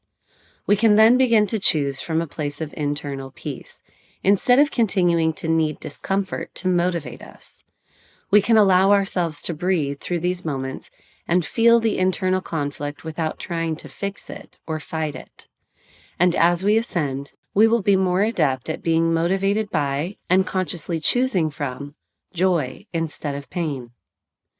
There are 3 levels of moving through pain as we spiral upwards: acknowledging the pain and doing the shadow work, embracing the pain by recognizing it as holy, and dancing with the pain. Our shadow work is the very literal process of discovering where we are casting our own shadows, based on where we're blocking the eternal light that's beaming through us. Anything that stands between ourselves and Source casts a shadow. These are our pain bodies, our stuck energies, thoughts, and emotional states. As we consciously raise our frequency, we become more aware of different lower frequencies that filter our pure source light. Once we've done the deep shadow work, we reach a 0 point of clarity and equilibrium. If we don't then allow ourselves to elevate into play, we will continue to swing back and forth in duality and play the same game, getting stuck in the miserable limbo of continuous dramatic creation within lower frequency realms. This is why shadow work needs to end, and why we must elevate to play once we reach neutrality. Dancing with the pain is at the level of play. When we dance with the pain, we recognize that all occurrences are neutral, and that, as creators, we can choose to play consciously in new ways.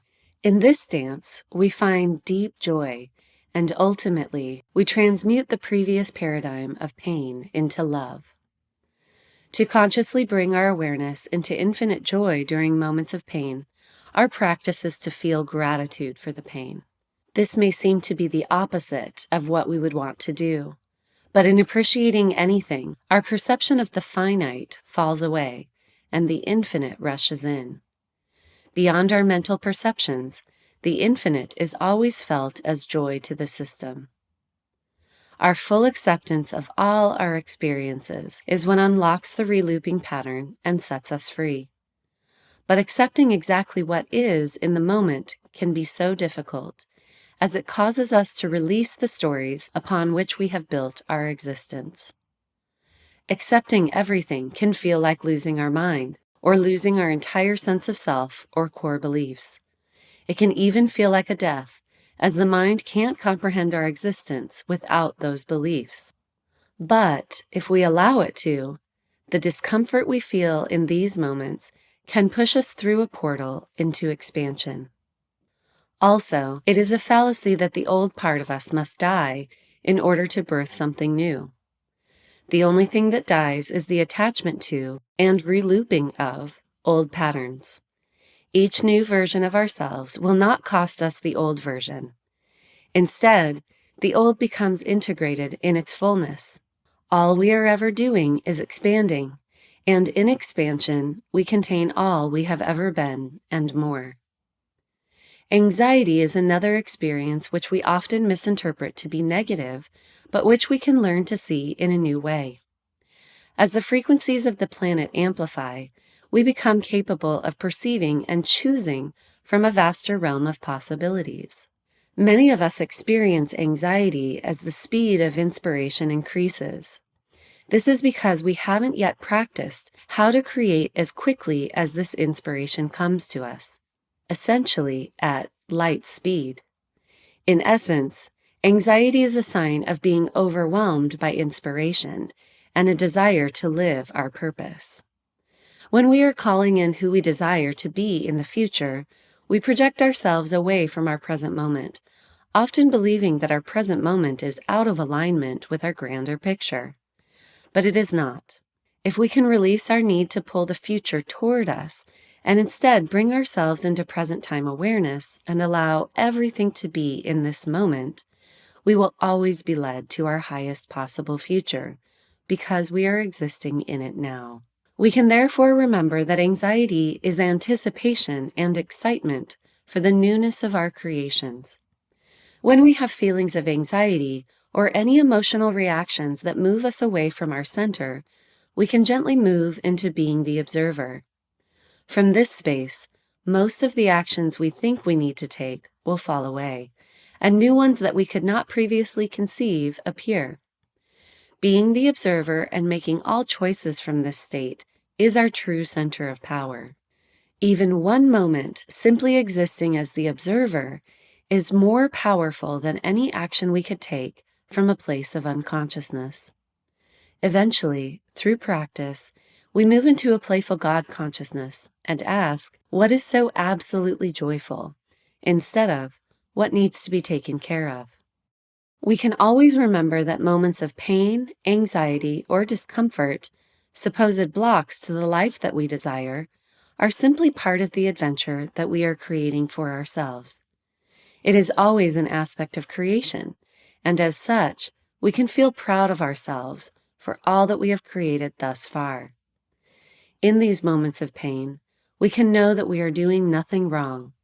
We are not failing at fulfilling our purpose, nor are we failing anyone. In fact, we will have the capacity to provide so much more to others if we give ourselves the permission and space to feel unstable for a moment as we shift. We can remember that we are in a period of massive awakening and transition, and so everything may feel uncomfortable at times. We are in motion, transmuting the old ways into the new. The best way to handle our transitions is to let ourselves have fun and explore the incredible nature of creation, with full acceptance of all our experiences. Chapter 7. Imagination, Choice, and Focus. Reality from the human perspective is simply a dream, an imaginative creation projected from our higher selves. Through our awakening, we are becoming lucid in the dream so that we can play with mastery in our creations. As the dreamers of our experience, we have infinite choice, and we get to choose our own adventure in this lifetime. Our ability to choose is our birthright. We are each gods, learning to create our unique worlds through the power of our imagination. Anything we can envision can be ours. In fact, our imagination is what creates our entire life experience. But much of our dream is unconscious, and many of our imaginings are not our own. From the moment our soul comes into this human reality, we immediately begin receiving the imagined realities of others, ways of life that we have collectively, and mostly unconsciously, agreed upon. What seems real or true to us from our human perspective is simply something we have continuously imagined until it becomes a programmed reality. So often, we are simply dreaming what somebody has already dreamed or what we've been programmed to dream. We are walking a well-worn path. Many programs have been repeated for centuries, not because they are objectively true or even beneficial for us, but because they have been promoted and repeated. And through our unconscious participation in them, we perpetuate the collective dream. Some of these programs serve us by helping us believe in this reality enough to play the game of being human. But some of these programs clearly don't serve us. Stories of lack, limitation, and separateness are all programs, imprinted stories that we have come to believe in these human realms, which no longer fit with the higher frequency paradigms we are moving into.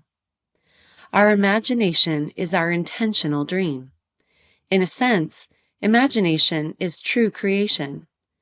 Can we remember being a child and having our imagination feel just as real as the reality we were being taught about and living within? Through this awakening, we are being brought to a place where this is the case once more. Here, we imagine the world in its most pleasurable capacity. We exist in the realms of the unseen, beyond what our eyes have been taught to fixate on. And as we learn to see beyond our current paradigms, we know this new reality to be just as true as the reality we believe we're seeing right now. In order to consciously create a new reality, we need to release outdated, lower frequency stories and intentionally dream a new dream. When we allow ourselves to imagine in a new way, we begin to see our world change to match our imagined creations. In order to access the most pure dreamscape, we need to first bring ourselves to our 0 point. Our 0 point of creation is the vibrational place outside of duality. Here we are the neutral observer. Here, we no longer believe in the unconscious projections of the collective, but instead know that we are the creators, projecting from the all. We know we are at our 0 point when we feel the bliss of deep presence. This is complete surrender, where we allow the all that is to project source light through us in its fullness. We can begin to access our 0 point of creation by awakening to our unconscious programs. By consciously clearing these old programs and overlays, we start to find our true nature. We are no longer blinded by the parameters of the mind. We begin to know our limitless potential without filters, and we can see the expansive level of choice available to us. From this perspective, we can move through this landscape of play more adeptly, and even in a way that is superhuman. This is creation on the level of gods. Everything that we imagine is real within the higher frequency realms. But as we get into the denser realms, we need to gather more energy around our imaginations to make them physical. We do this through our focus and the conscious choices we make. The infinite play of the all that is formless and moves into form through focus. Our focus is what helps us choose our desired experience from the infinite and bring it into the present moment.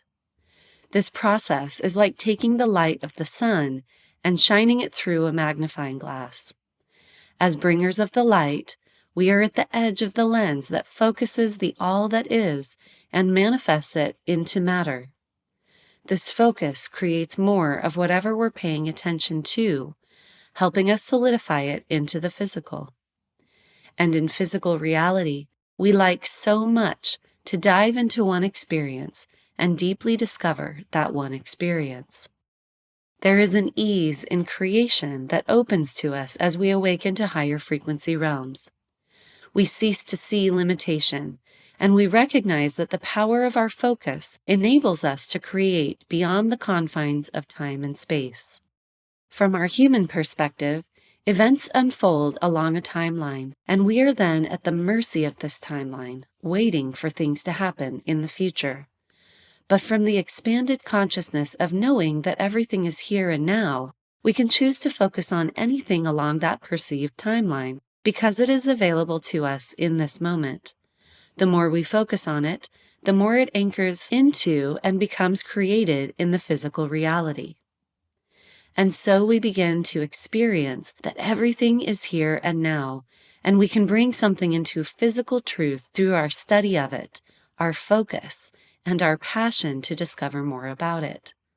Simultaneously, we build an expanded view of all of the possibilities that are available to us.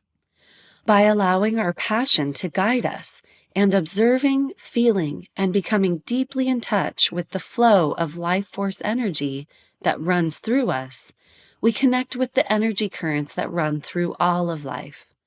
And as we are able to tune in with all energies, we will be able to redirect them.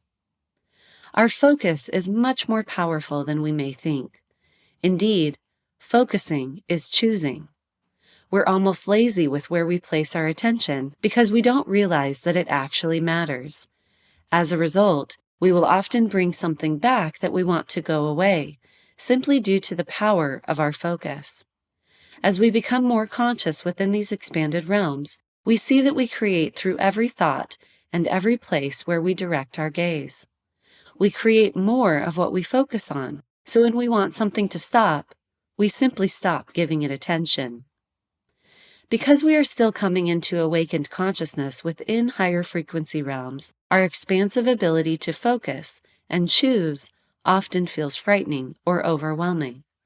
We may have so many emerging ideas, burgeoning excitements, and desires that we wish to fulfill and bring into fruition in the physical realms. With this flood of expansive inspiration, we may not know what to choose, or we may hold ourselves back from making choices due to fear. But we only feel this reticence when we operate from our minds. There is a startling difference between the way our minds function in the dense realms and the ease, weightlessness, and freedom in eternal creation. When we enter that spaciousness after living from the mind, it may feel uncomfortably open. And yet, this openness is the precipice of God consciousness. We are standing at the edge of creation, looking out at the potential and saying, yes, I'd like to put my attention there.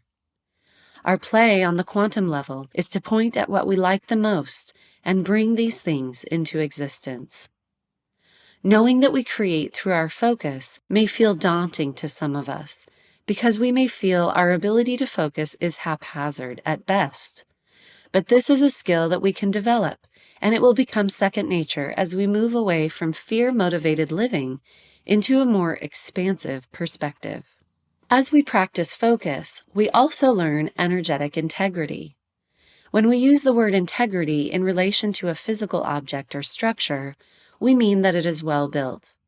If we say that a boat has integrity, we mean that it doesn't have holes and that it's not going to sink. If we have energetic integrity, it is similar. It means we are more discerning with what we focus on and what we let in. We love ourselves enough to turn away from what is not in alignment in favor of what feels fun and resonant. Essentially, we learn to say, this boat only carries these things. Focus is a step in opening to the infinite. We learn how to gently lift our focus from one thing and place it on another.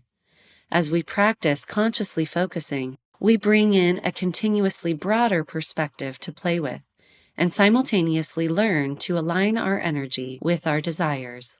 Therefore, it is necessary to become more conscious of our desires and actively say yes to them.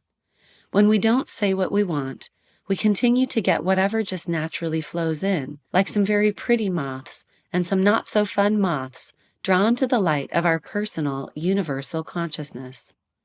To draw in something specific, we need to choose it and allow it into our existence.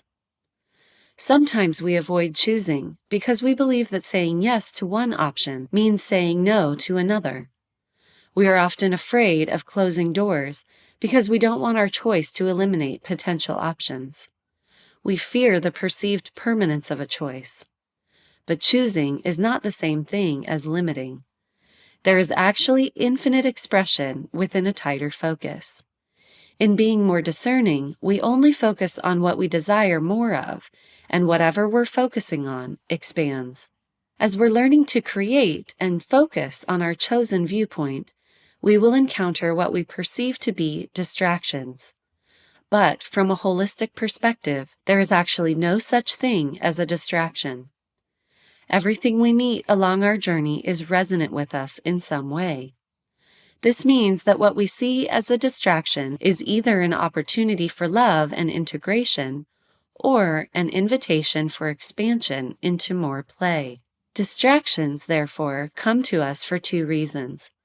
Either we are shaking off a pattern and learning deeper focus, or we mistakenly perceive something as a distraction that is actually part of our journey, and our minds don't yet comprehend how it fits into the overall picture of our intended creation. The best way to discover whether something is a pattern we are shaking off or an opportunity for expansion and play is to engage and be present with it. If something is an old paradigm that we're releasing, such as self-hate or fear, our presence with it will make it whole and integrated. And if something is intended for our expansion and play, our presence with it will help us relax and consciously play with it. As we step into this expanded level of choice, we may wonder if we can trust ourselves to know which direction to choose. How can we know what to choose if we've never experienced it before? How can we know what will bring us joy? How can we know that we won't miss out on something by choosing one thing over another? We can't know these answers in the way we have before, which was through the mind, empirical evidence, and logic. But we can know through our subtle senses, which are always guiding us into alignment with our divine blueprint. We can begin to sense and trust our own internal compass, feel the wind of inspiration, and move with it toward the creation of all that we desire. And so, instead of asking, "How can I know?" or "What should I do?" we can begin to ask, "How can I better find my internal sense of knowing and self-trust to know the answers to these questions myself?" In the realms of the true creators, we are each receiving our own divine guidance. We previously externalized our power, and thus our ability to choose, because we believed that other people knew more than we did. We are now being called to embody more self-trust than ever before, which means we intentionally get to play with making choices instead of giving our power of choice to others or hoping someone will decide for us. We learn to command our lives by embracing our desires and actively choosing them. Self-trust means learning how to be in alignment with our inner truth. It means learning how to love all that we are, without exception. Therefore, trusting in ourselves is really trusting in our eternal nature. As we go into new experiences that our minds can't preconceive or understand, we are trusting that we are held and safe by the All. This is why we are called to practice stillness within the mind and move into the heart. When we tune into these still moments between actions, we feel our infinite nature, and the truth of who we are is revealed. We find the quietness of the observer and move beyond the frantic need to find answers. It can be hard to be within the stillness of creation and to relax and do what feels like nothing when we're so used to constant action on the physical level. In fact, many may wonder how stillness and creation can coexist. Isn't creation a kind of activity? But in stillness, we discover the expanded truth available to us, that the void is creation itself. When we are conscious within the void, we become aware that we are simply choosing the creation we would like to bring forth from the limitless all. As we learn to relax, we see that any action we feel inspired to take comes naturally. We learn to flow with actions as they emerge, rather than obstructing or blocking them. We spend more time in the infinite bliss of the moments between moments, in the breath between thoughts. And as we connect these moments and make them more frequent, we will begin to create the new reality that we are already gravitating toward. As we do this, we begin to move with mastery through life. And we can remember to be playful in the process. Being in command of our choice is not only about taking full responsibility for ourselves. It is also about joyfully embracing our power to choose every moment of our lives as creators. We don't focus on the heaviness of responsibility, but on the freedom and lightness that comes from allowing ourselves to attune to our power as conscious creators in every moment. We recognize endless choices and believe that they are all available to all of us without limit. We can navigate our choices by paying more attention to what lights us up than what feels uncomfortable. And when something doesn't feel good, that's great information. We can now turn toward what is desired and move in that direction. Also, when we consciously choose from a higher frequency perspective, we are firmly rooted in knowing that there is no right and wrong. To awaken does not mean to become good. It means to play with more consciousness. If we continue to play the game of believing in right and wrong, we will continue to make our decisions out of fear of making the wrong choices. But when we choose from a higher perspective, we are motivated by the joy of choosing and a desire to create. We know that all aspects of creation are neutral until we add our energetic propulsion to them. Things don't have to be bad for us to let go of them. Instead, we can choose based on our preferences and a desire to align with our truth. In this new awareness, we move beyond ideas of right and wrong into the expanded perspective of eternity and oneness.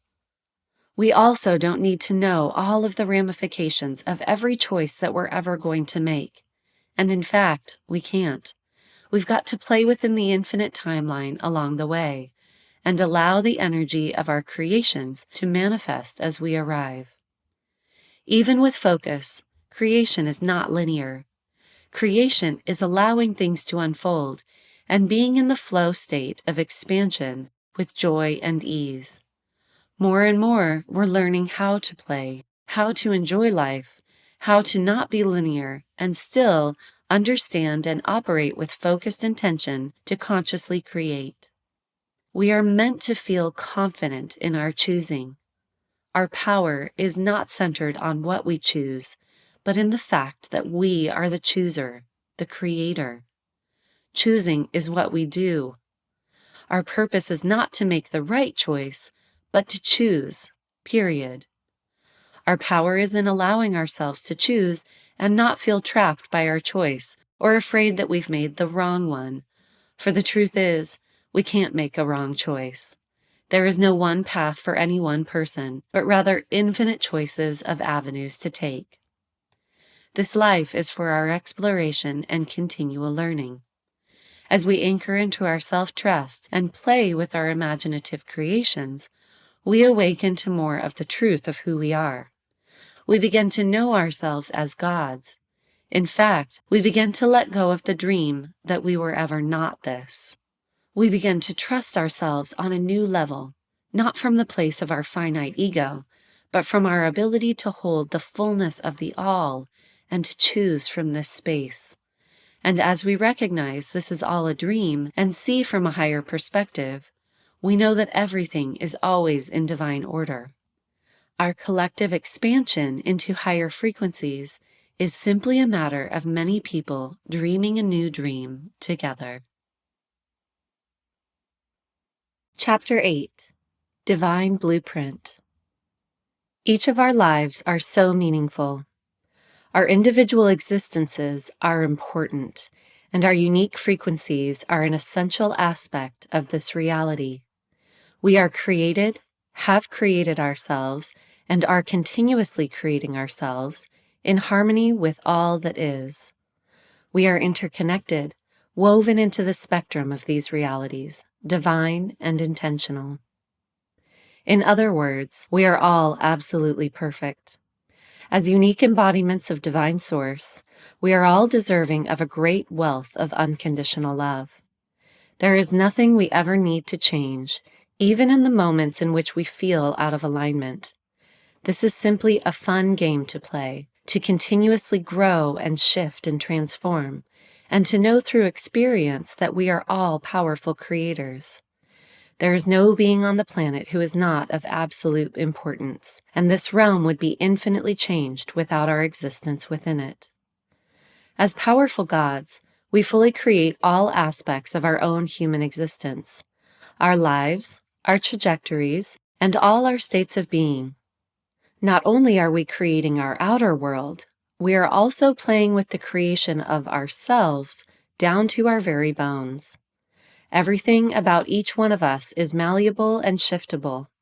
There is no part of ourselves that cannot be utterly transformed. And yet, with all of this multidimensional awareness, we are still within the human perspective. It can be tricky to understand how to navigate our ability to choose. Additionally, we are in a time of great change. There is an understandable and prevalent desire to have an anchor as we move through these massive shifts. How do we choose from infinite choices and still feel stable? It can be helpful to know that while we are capable of an incredible amount of change, there are aspects of each human which are meant to be more static and consistent. On a physical level, this is our DNA, but that concept falls short of the expanded truth of the higher realms. From a higher perspective, it is our divine crystalline structure, our human template or blueprint. Each of us created these templates for ourselves before we incarnated. Before, meaning that it was placed on the timeline previous to our human existence, even though there is no linear time within the all. These templates are meant to serve us in our human capacity and help us to align to the life we chose for ourselves prior to incarnation. Our divine blueprint is what guides us to fulfill our life's purpose. Each of us has a gift to bring into the world. We are all born to do something great, to serve in our highest capacity by bringing the fullness of ourselves through into this physical plane. We feel an inner calling, a thirst that is only quenched through active participation in our specific vibratory field. This inner calling is our life's purpose. The idea of a life purpose often translates within our human sphere to a specific form of work or action taking, a job or a duty to fulfill. But our divine purpose is not about what we do. Our real life's purpose is to emanate our specific energy signature, our frequency. Living our purpose means tuning in more accurately to our unique, specific energetic signature and streaming this into the physical realms. Our individual human templates are what guide us toward the energetic frequency of who we are and what we are meant to emanate and create in this lifetime. It is all written within us. Yet even though we have this template written within ourselves, we experience amnesia when we enter these denser human realms. This is an essential part of the game of being human. We don't remember the fullness of who we are, and we don't know why we're here or what we created for ourselves. So how do we know what to do with our lives? How do we know what is written within our template? Our answer to this question is simple. We do whatever we want. This is not an offhand comment, but direct guidance. We do what we want to do. We follow our desires. These desires guide us to be who we intended ourselves to be, and they activate us along the journey of reawakening to the fullness of our true selves. Each person is imbued with unique desires because they are a part of our specific, individual human template. Our desires come directly from Source, channeled through the perfection of our energetic frequency into this reality. Desires are clues for us. They show us evidence of our blueprint and move us along from one juncture in our fabric of time to the next. Our desires are holy, guiding us in our individual journeys to the truth of our divinity. And each emerging desire is a sign of an activation within our blueprint. We have different levels of desires that emerge from within ourselves. Some are more in alignment with our true self, directly encoded within our template, while others are more surface level or ego-guided desires. Our surface level desires emerge from the mind and are driven by the motivation to keep us safe in various ways. We often experience them as needs because we feel scarcity or we feel fear that they won't be fulfilled. We have become accustomed to satisfying these desires in order to operate within the physical realms. And yet these desires are like mirages on distant plains. They point us to a core desire, but they don't fully satisfy us. Now, as we awaken and can see multidimensionally, We know that our human needs will absolutely be taken care of. As we ease into the calm of knowing that we are held and cared for by the all that is, we begin to see our core desires emerging from our divine template. Core desires are born of the truth of who we are. They emerge directly from our divine template.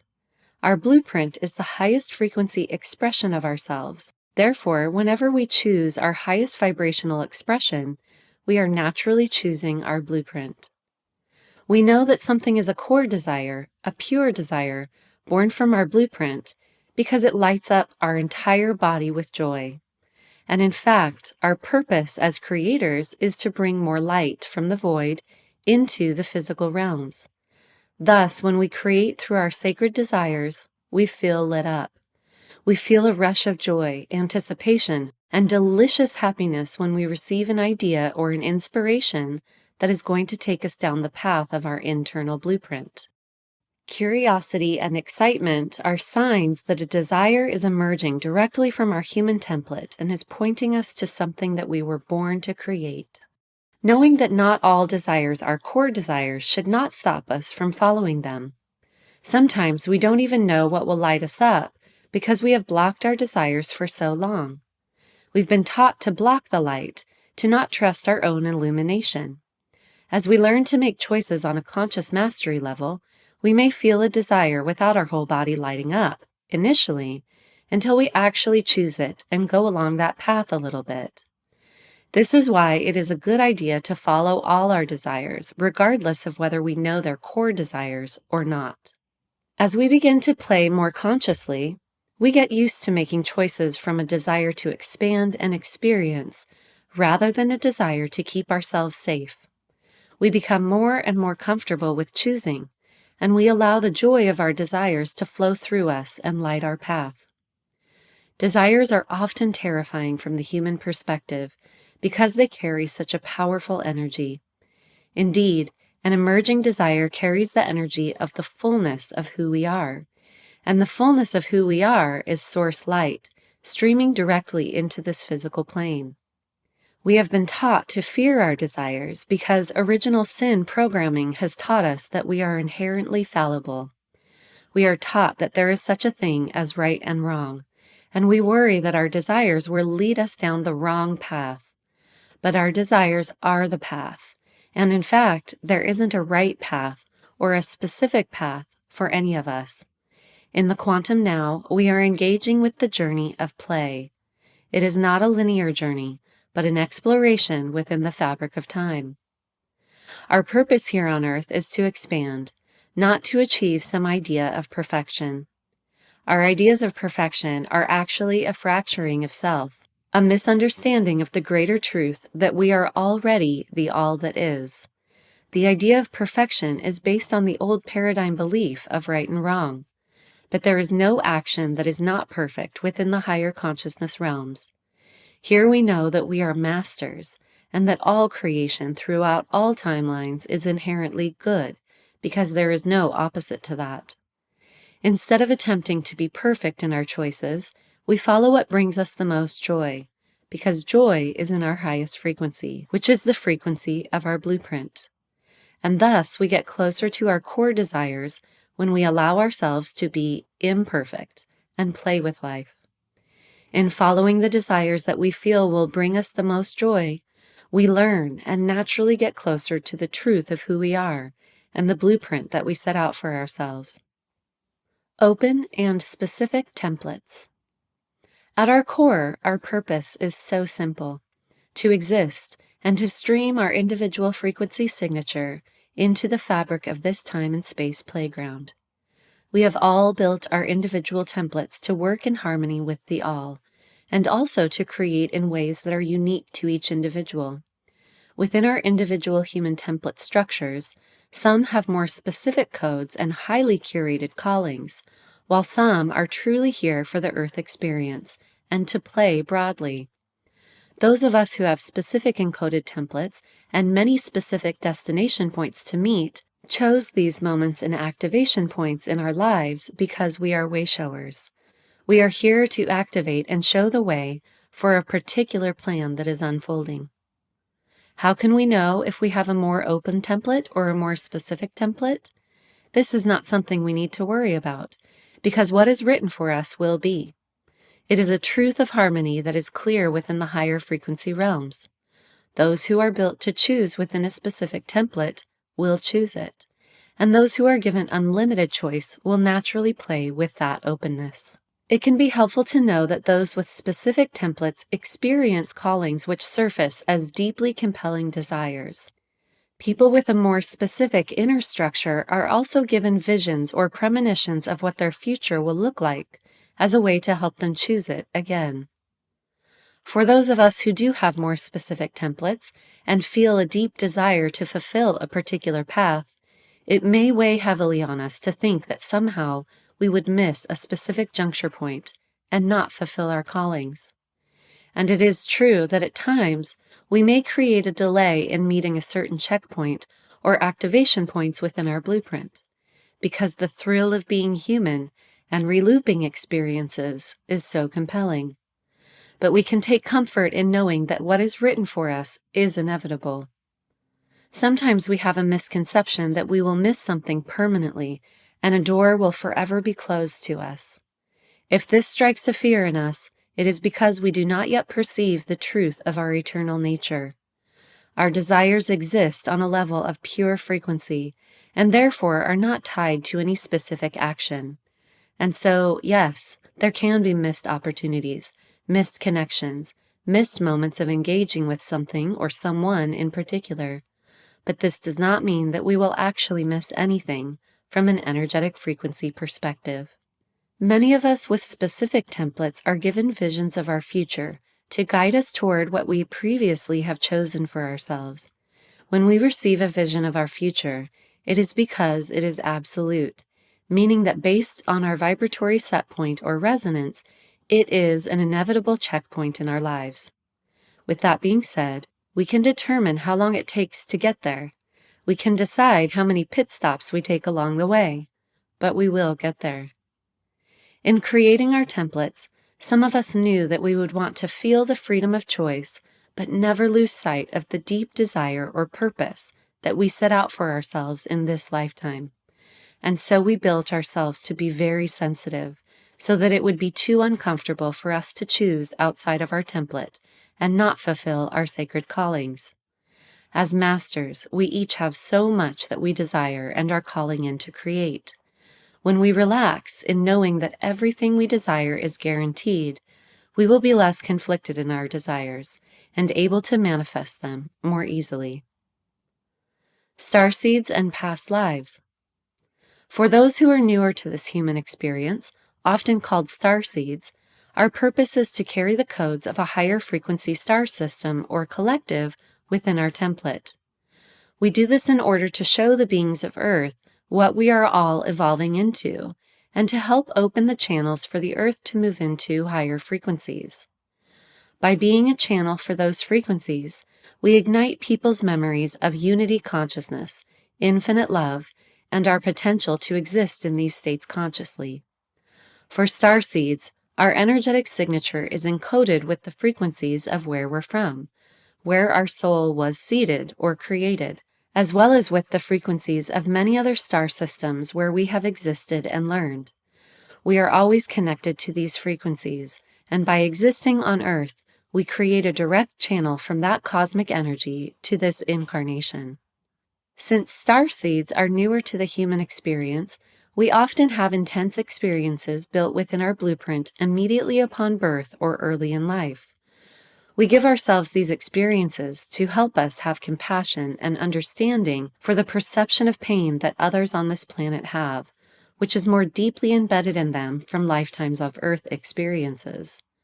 Newer souls are more aware that we're dreaming of and creating this experience, so we create intense experiences for ourselves in order to feel pain and make this Earth experience feel more real. But even though we plan to have these experiences, newer souls often find pain to be confusing because it is unfamiliar. Pain is a much denser frequency than what we're used to, because our soul memory is so close to light frequencies where pain exists only as a concept. For souls newer to this human experience, Being in the earth reality is like being in water and needing to swallow rocks in order to stay within this density. How uncomfortable this feels. But there are many people who are familiar with this heavier density because they have played within the human realms throughout time.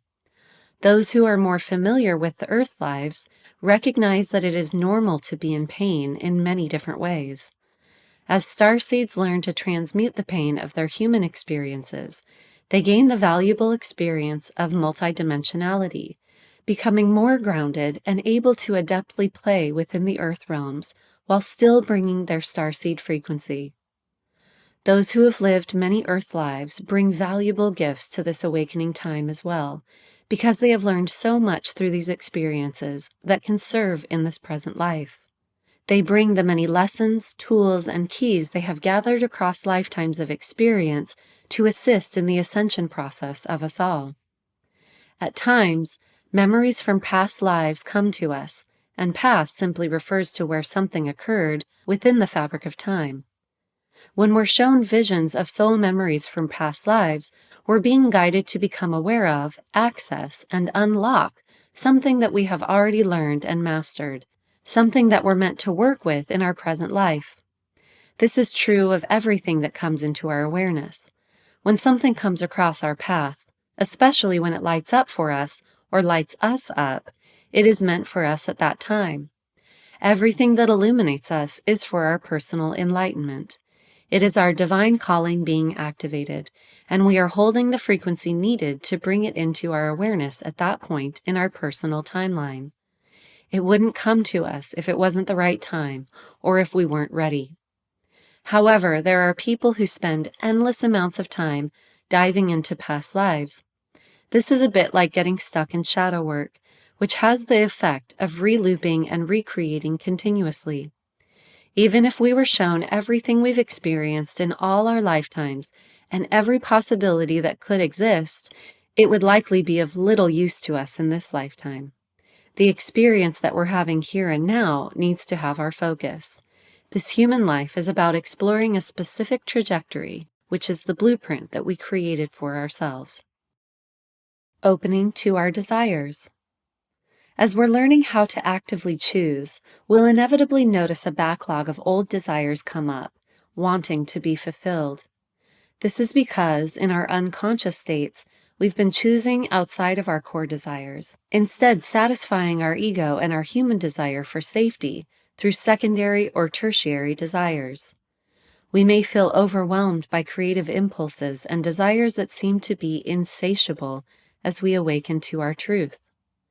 Many of us have been stuck for a long time, possibly our whole lives. Therefore, any movement we make is going to provide both relief and discomfort. The relief can be a visceral feeling of finally freeing ourselves from self-imposed restrictions. Simultaneously, our discomfort in the form of pain or anger could arise because we have disregarded our desires for so long. Discomfort is not necessarily a sign that we're doing something wrong. In fact, it can show us that we're creating movement where we have held back for a very long time. Like a limb that has had its blood circulation cut off for a moment and then wakes up again, the core of who we are is emerging, and this powerful emergence may register as discomfort in our body. Most of us have downplayed our longings because we want to be present and not live in some unsatisfied idea of the future. We've been taught that longing means yearning for something that is unfulfilled.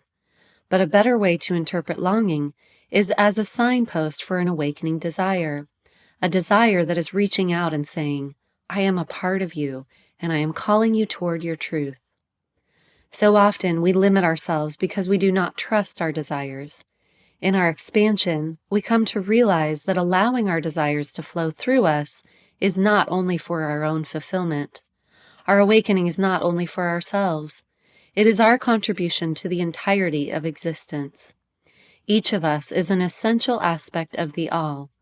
Our inherent desires are our gifts to share with the world. They need to come out, and they need to be shared, channeled through our voices, our bodies, our creations, and shine for all to witness. This is our service to each other. This energy that desires to move through each of us is so powerful.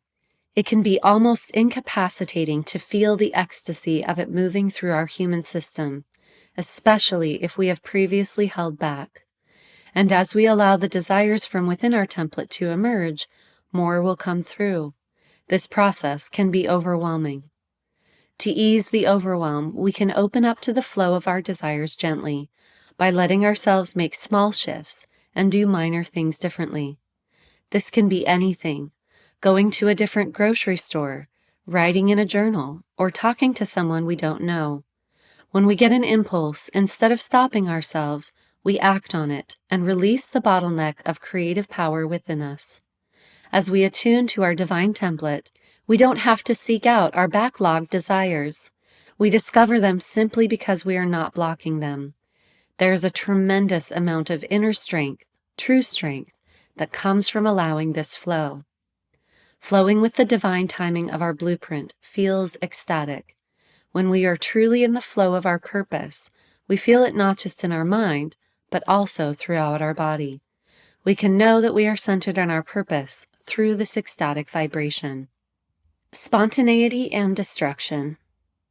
Spontaneity is incredibly helpful in shaking off our conditioning.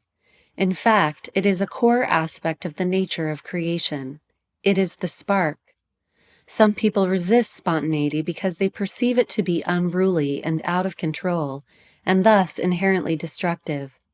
But when we truly understand spontaneity, we know that it is incredibly loving. True spontaneity is actually just pure presence, the natural result of the stream of love we channel from universal consciousness. Being spontaneous is recognizing the present moment and allowing ourselves to be unfiltered and flow within it. This only feels spontaneous to the mind because our mind is so programmed to hold attachments and focus outside of the present moment. Spiritual awakenings, Kundalini rising, instantaneous openings of the energy portals within our bodies, and even love at first sight, which is an awakening to a soul-level recognition, are all considered to be spontaneous. They are also all incredibly divine events. Even what we perceive as destruction is really just a moment in an ever-flowing cycle. In this time-based density realm, all things are breaking down, reforming, breaking down, and forming again. On a physical level, destruction can look scary and even may seem to hurt people. But perceived from higher frequency realms, destruction is simply the breaking down of something that was not meant to hold its stability in the present moment. As we come into greater alignment with higher frequency realms, many structure of the lower frequency realms will fall apart. If something breaks down while we are in a high level of presence, it was never meant to be sustained. It's hard for humans to believe that destruction is neutral, or even good and positive, because our perception is limited in this time-based reality. Instead of perceiving everything as now, we become aware of things as they unfold across the fabric of time, moment to moment. We don't see the full picture all at once, but rather catch things in the process. A moment of breakdown, a moment of rebuilding, a moment of creation. We see each moment as isolated in order to play with the unfolding.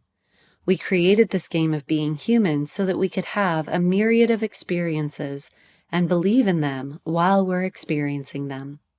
As we ascend to higher frequencies, we see more holistically.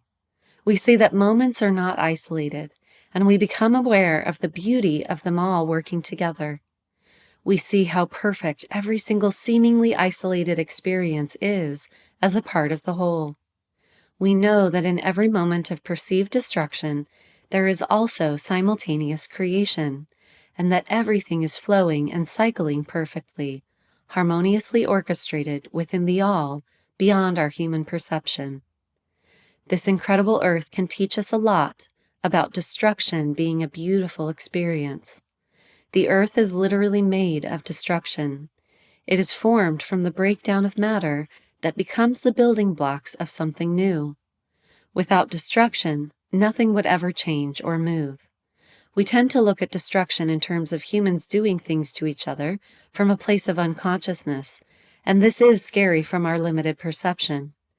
But nothing can ever truly die. It is all a part of a continuous cycle. In higher consciousness, polarized experiences are neutralized, and there is balance. Nothing can disturb these high-frequency levels because they are not opposed to anything.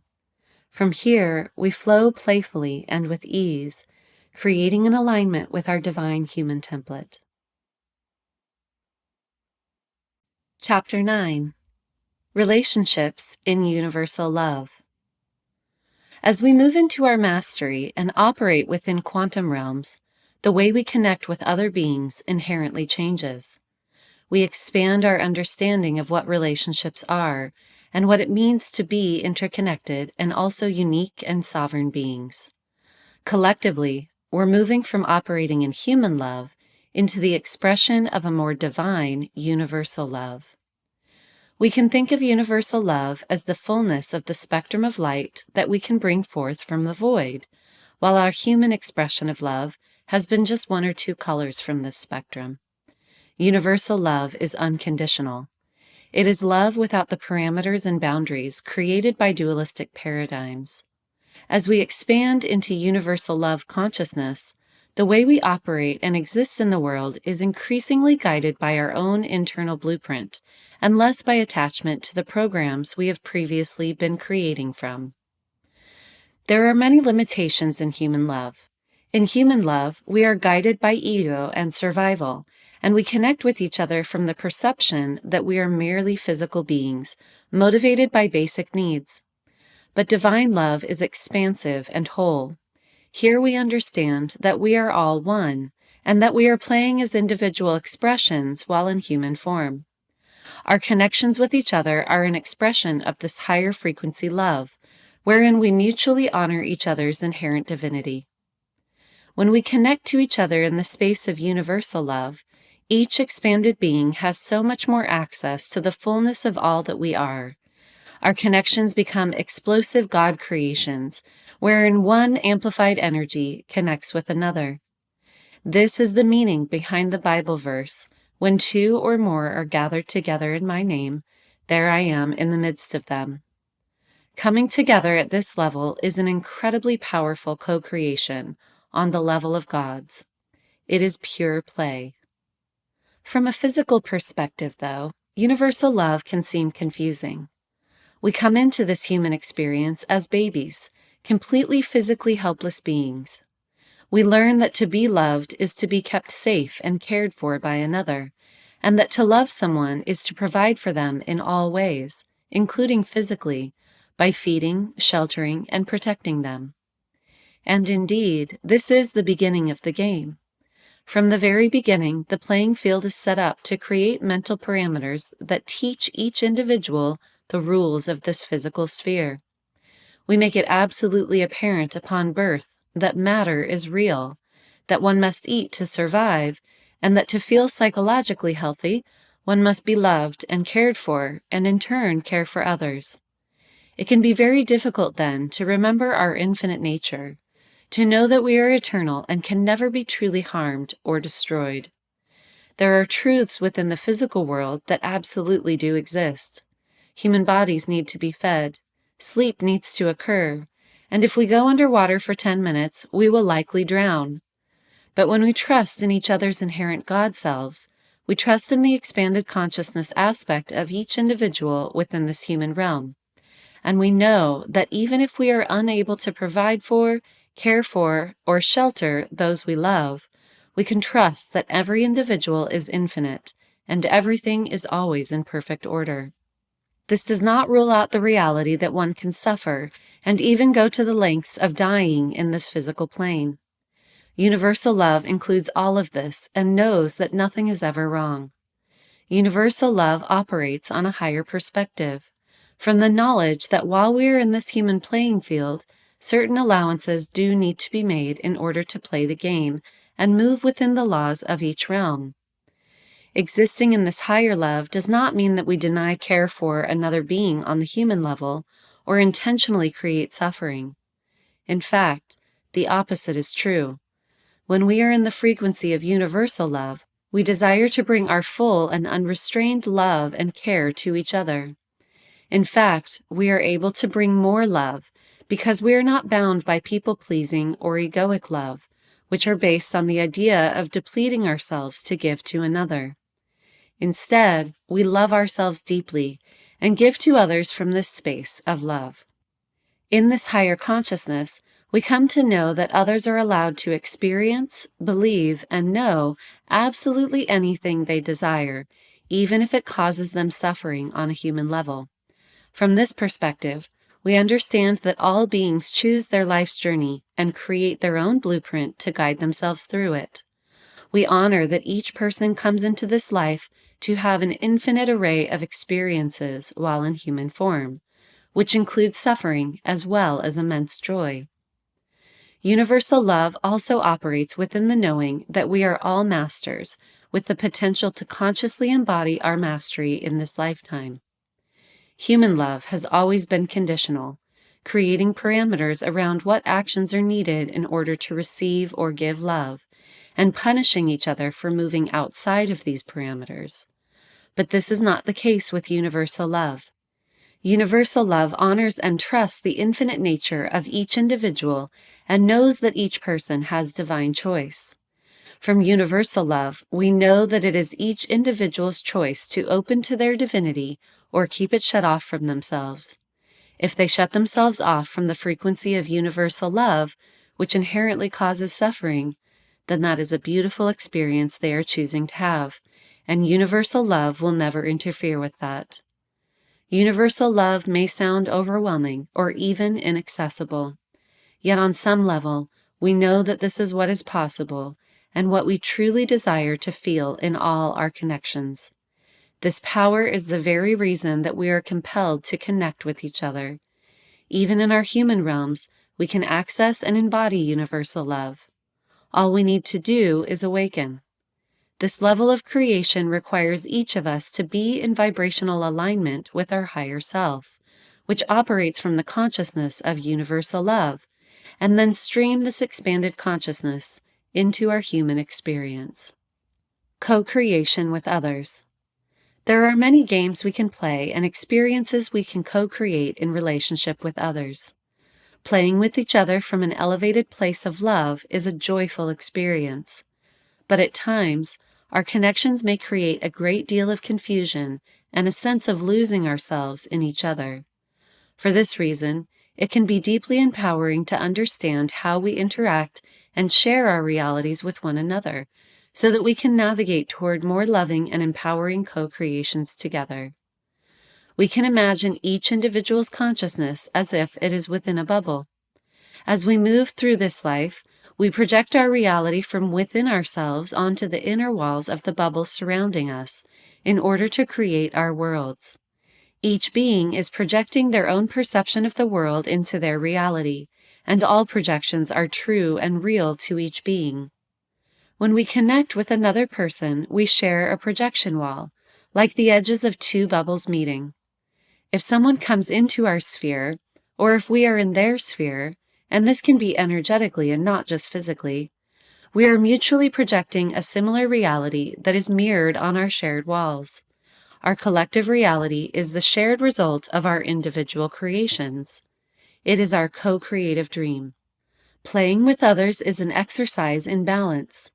How much can we let into our worldview from another person while being centered in ourselves and our personal truth?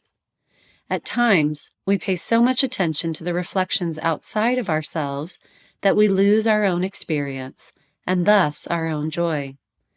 This is an externalization of our power.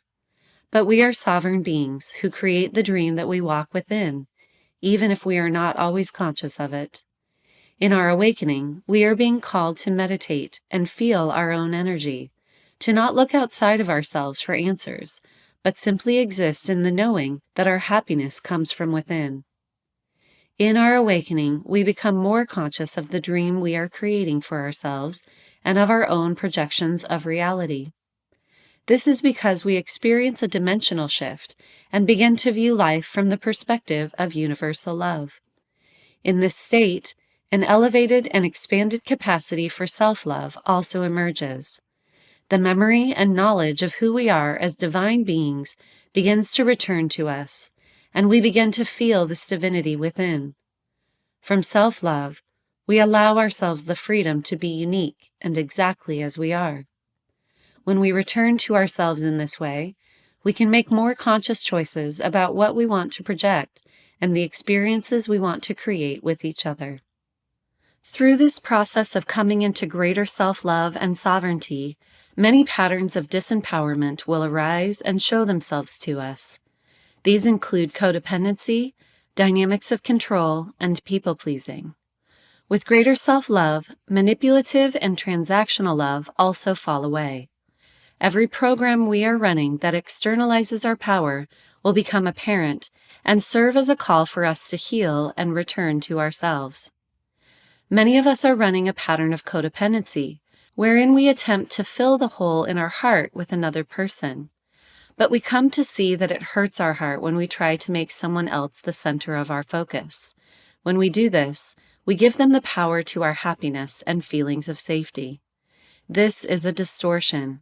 Others do not have the authority to be the creators of our reality. We are the creators, and therefore we are at the center of our creation. We learn that we have to fill our heart first with our own self-worth, self-love, and joy for being alive, instead of attempting to source these from other people. Many of us are also running patterns of codependency, wherein we come to believe that another person's opinion matters so much that we let it shake our foundation. Yet in order to expand beyond the limits of egoic love into universal love, we can't place importance on what others think or believe about us. Human emotions are volatile. If our focus is on assuaging or calming others, we will always be jumping back and forth, and we will always lose our power in the process. With greater self-love, we are no longer concerned about hurting someone else's feelings to the point that we end up hurting ourselves, and we stop taking responsibility for others' emotional states. We don't need to prove our magic, our worth, or the truth of who we are to anyone. We may wish to be seen and accepted by other people, but it is helpful to know that nobody can see us or recognize us until we see ourselves. When we are able to love someone, regardless of their feelings toward us, we will feel free. We will be able to move through every situation with a deep compassion and love for ourselves, and we will naturally draw in people who also want to meet us in this energy. If we could truly understand the effect that our unique individual vibration has on the world, we would never be worried about how others perceive us. We would always feel loved. The brightness of each soul currently inhabiting this human creation is what makes it whole. Our unique light is more brilliant than we could ever imagine, and each of us is an integral part of this entire fabric of reality. We each have a specific and integral role to the unfolding of each other's life paths as well. At times, we may also wish to slow our expansion or not bring forth our personal creations because we worry that if we ask for what we want or if we live our happiest life, it could somehow hurt those around us. We think, why should I have what I want? What makes me special to be worthy of this? This comes from a belief in limitation in the universe. In this belief, we actually dishonor each other's mastery and ability to choose. Loving others means that we recognize we are all masters, and we accept and honor each other's choices. If we did believe in everyone's inherent mastery, what would be the most loving thing we could teach them about how to wield that mastery? Most likely, we would also want them to be unlimited and to ask for anything they want because they deserve it. The more we do this for ourselves, the more we carve a path for others to do so as well. As humans who live with so much lack mentality, it can be difficult for us to agree that there are infinite possibilities for everyone. It may be uncomfortable for some people to allow themselves unconditional joy in a world that says it's not possible. This idea is often the opposite of what we've been programmed to believe. We are taught that suffering is normal and that to be joyful means we're not paying attention. But the more we sift through these programs of suffering and move in the direction of joy and play, the more we know that not only is unconditional joy possible, it is our most natural state of being. Sometimes we may believe that other people are more powerful than we are, but this is not true. Usually these people are just projecting a stronger or firmer idea of reality. We then start watching their movie and may even empathetically feel what they're feeling. We could describe this as losing our sense of self in empathic perception. But when we play, we honor each person and what they're experiencing, and we don't need to make it our own story. We meet them on their level as much as we can without getting distracted from our own game.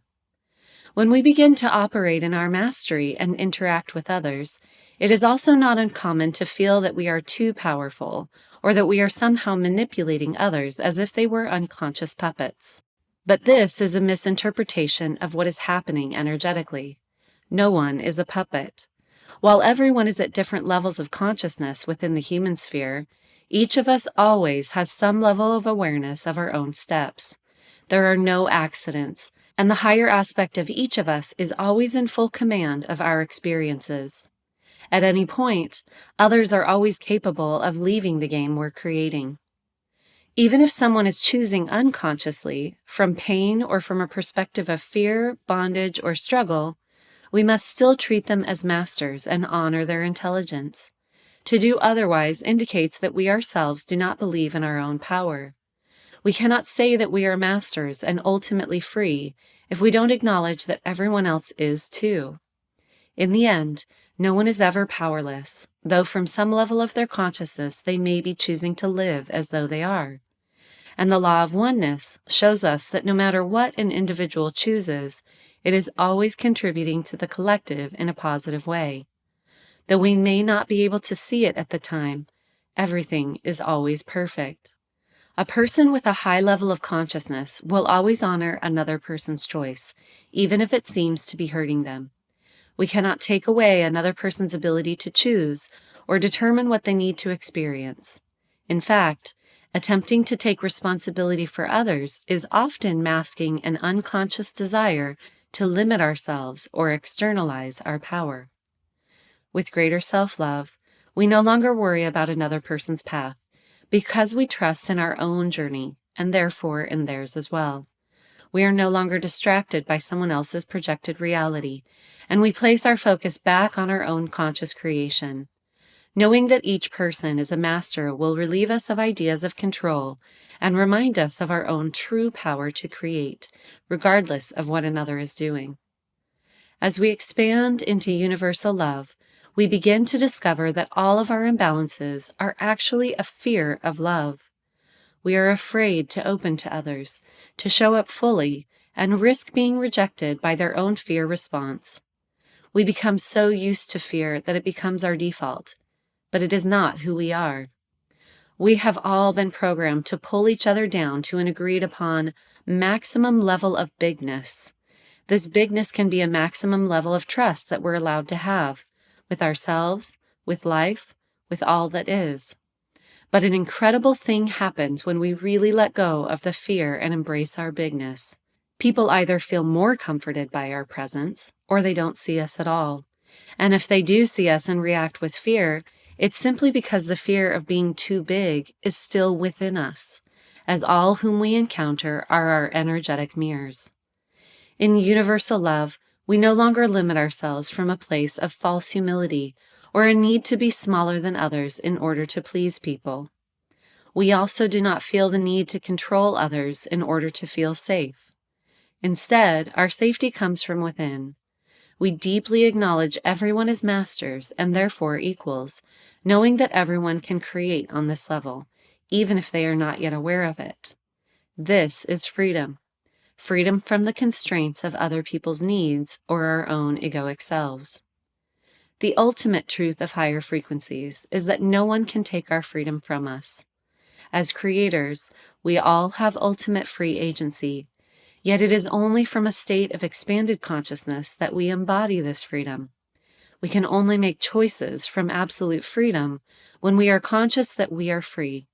When we don't know this, everything is colored with a feeling or expectation of bondage and helplessness, and we expect this disempowerment in others as well. As we end these deep patterns of limited love and people-pleasing, we may experience loneliness or feel that we're being deserted. Loneliness is yet another sign that we are externalizing our power of creation and believe that others are the source of our happiness and freedom. Instead of interpreting this transition as loneliness, we can view it instead as a return to ourselves. What's really happening is an inner journey that can only occur when we're in our own company. We call in this alone time to remember our true essence and our magic. We begin to learn to entertain ourselves with playful activities and enjoy being in our own company. It can be an adventure. Boundaries and balance. As autonomous beings, we always have a choice about how we share our energy, whether we make this choice consciously or unconsciously. Sometimes, however, there are deeply imbalanced programs within us because of how we were raised or the situations we have encountered in our lives. These programs cause us to continue to create imbalanced exchanges with each other until we awaken and become more aware. While we may be tempted to put up boundaries in an effort to change the dynamics of our exchanges, it is helpful to remember that all boundaries begin energetically and, later, as a natural result, exist in our projected world. As we shift our internal awareness and feel more self-love, our external reality also shifts to reflect this. Protection is really an energy. It is like having a force field around us, where the field is the powerful vibration of love and the truth of who we are. When we know that we hold and are creation energy, we will see that it is far more valuable to simply shine our light.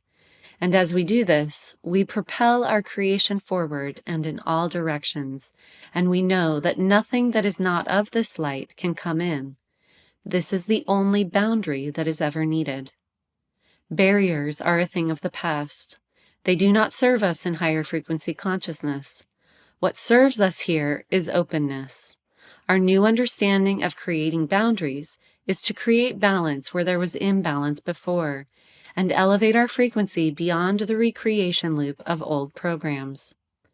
We can remember that each of us is a master, and we call each other into our lives for each exchange.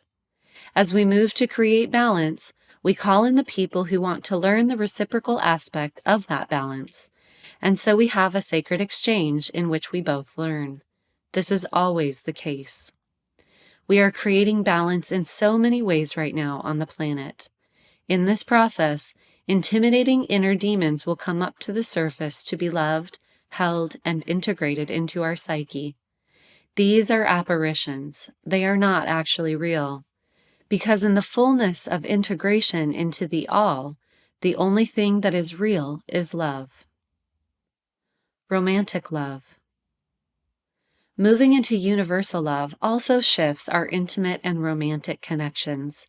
It may be intimidating to love this way in our closest relationships. In our experience of human love, we have interpreted attachments as love, but attachments do not exist within these higher realms, where there is no separation and all is one. Attachments are an aspect of the mental realm, and they have enabled us to live in and understand this world as it has been. Attachments indicate an externalization of our power. They make us think we are connected to others, but this is an illusion, a belief which cannot be carried into higher frequency consciousness. Within the expanded consciousness and understanding of universal love, attachments wash away more and more. They don't immediately disappear, but we unravel them and see them for what they are, and we finally begin to experience what life is like without them. Because there is no attachment in universal love, our new ways of relating may not initially feel like romance. And since attachments are a central aspect of the mind, losing our sense of attachment can be very destabilizing. We may find it difficult to trust that we will receive everything we desire from a non-attached place. When we create individually, we may feel highly capable and easily know our sovereignty. But when another autonomous being is involved, it can feel like the experience is out of our control. It is helpful to know that the experience is not out of our control, but the actions of the other person are. Our power, and thus our freedom and joy, are always within us. We cannot control another being, but we can command the energies of our own existence, and this creates a new reality which attracts new interactions with others. In universal love, we have a great amount of trust. We are not trusting in other people or even in ourselves. We are trusting in the law of oneness and in the all, which is infinite. This means we trust that we are also infinite and that everyone around us is infinite. We trust in the truth of divine exchange, which means that when we put an energetic call out, it has to be met. Our safety does not come from others and attaching to them, but from trusting in ourselves and in the all, and knowing that we are continuously held and cared for. Without attachment, we come together with the motivation to play. We can learn to function without attachments by being present in our relationships as the observer. As we anchor in this expansion, we come into a greater love for all aspects of ourselves. We transcend ideas of right and wrong, and thus the limitations of what we allow ourselves to be falls away. Because of this greater self-awareness, we are less offended when someone projects a negative vision of who we are onto us, because we understand that this means they have a negative vision of themselves, and they can only see from the perspective they've allowed themselves to expand into. The projections of others won't be an affront to us once we've expanded. When we are complete within ourselves, we do not need others to validate us, and can simultaneously have compassion for their limited projections. Spiritual significance of sexual attraction. Sexual attraction is another way in which we awaken and become more conscious through our exchanges with one another. In the experience of sexual attraction, we become aware of the powerful creation energy that we have within us, and also further understand how desire guides us to our life's purpose. When we experience sexual attraction towards someone, we are filled with a strong desire on both biological and energetic levels. We are compelled to be around them. What sexual attraction really is doing on a spiritual level is magnetizing us to a person that carries a lesson that we want to learn. It takes a lot of courage to face some of the lessons that, on a soul level, we deeply desire to learn. At times, if we knew beforehand the lesson we were going to learn from a person, we might run the opposite direction to avoid learning it.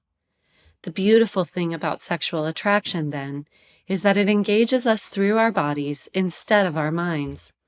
This helps us override our egoic worries and fears. Instead, we are motivated by core desires, as well as very physical reactions and chemicals flowing through us. We always magnetize to ourselves exactly what we need. There are no mistakes.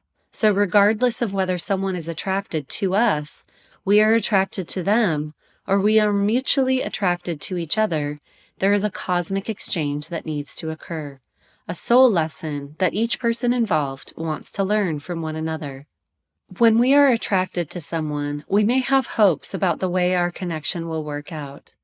While sexual attraction can bring us a beautiful, joyful lesson, it doesn't always turn out as we expect it to. Sometimes these soul lessons come to us in a slightly painful way, or even a very painful way. This doesn't mean that there's anything wrong. It simply means that we're playing the game of life and being human. And playing the game of life and being human inherently means that we're going to have attachments and experience emotions as a result of these attachments, emotions which are both painful and euphoric. What is most important in these experiences is to play and not deny ourselves any of the human experience. In order for us to consciously move through any powerful attraction that arises, it is important to take a moment and just be grateful for it. Through gratitude, we become more present and therefore more able to choose. Gratitude helps us to release attachments and become aware of the lessons we are learning through our exchanges. As we begin to regularly connect with others on a higher plane, we will also begin to feel a more ubiquitous physical attraction. In fact, when we begin relating to people from a higher consciousness field, we will find ourselves attracted to many people to whom we previously were not. From this new perspective, we are able to perceive a much fuller beauty in every person with whom we interact, and the fullness of that beauty ignites our bodies into attraction. This is because this higher frequency brings us to the place of universal love and helps us see one another's energetic structure, which is full of beauty and divinity. When living from an expanded perception, we are almost universally attracted to people. This universal attraction may sound undesirable from our current perspective, but we can know that in this expanded perception, a whole new way of operating emerges as well. When we operate from divine love, we are capable of loving all others, because we have access to so much that we love within ourselves. Even if others are contracted, we can relate to them from a shared reality by recognizing those aspects in ourselves. If we are expanded, we may not choose to interact with them for an extended period of time because we want to experience our expansion. But the more expanded we are, and the more we are operating from universal love, the easier all interactions will be for us. Sometimes our openness attracts people to us who are experiencing love from a very human place. They can't quite understand that they are falling in love with their own expanded selves by seeing it reflected in us, and they fall in love with us as a way to access this love within themselves. This can be a beautiful activation for everyone involved, and we don't need to place any judgment on it. In every circumstance, remembering and recognizing that we are all masters with different levels of consciousness will bring us into a space of universal love. We will also meet others who are very expanded, whose power is centered within, and who are conscious in their games. These are delicious interactions, wherein both beings have expanded realms within which to play and meet each other. Relationships within universal love consciousness are so freeing. We previously operated from a paradigm in which we believed that providing for another, or even sacrificing our own truth, were tokens of our love. But that is not universal love. In universal love, we know that each person has absolute mastery over themselves, and that we don't need to compromise ourselves for one another. Instead, we navigate our own experience and feel the absolute immeasurable joy of interacting with others who are doing the same. We honor one another and do not attempt to save each other or be saved. Our safety comes from within, knowing our own infinite nature. We can experience greater love than we've ever known before in human form, and yes, also have it reciprocated. This may be beyond our current comprehension, which is why we're being guided to release our attachments and realize that all experiences of love are being generated from within ourselves, meaning that we are fully whole already without another being. When we hear this, we may experience some panic, believing that if we accept our wholeness, we may never be with another, but the opposite actually occurs. We begin to attract in higher and higher frequency connections that even more completely fulfill our wants and desires. Acceptance must come first, though. Without accepting ourselves as the generator of all our joys, pleasure, and love, we will never be able to see this in another being, and we will never be drawn to people who are able to reciprocate it. Unless we feel it in ourselves, we won't bring it in through another person. The inner calibration must happen first. In all connections created through universal love, we pour our hearts into the interaction. We greet everyone with an open heart. We are interested in what they are experiencing, and we love them as they are.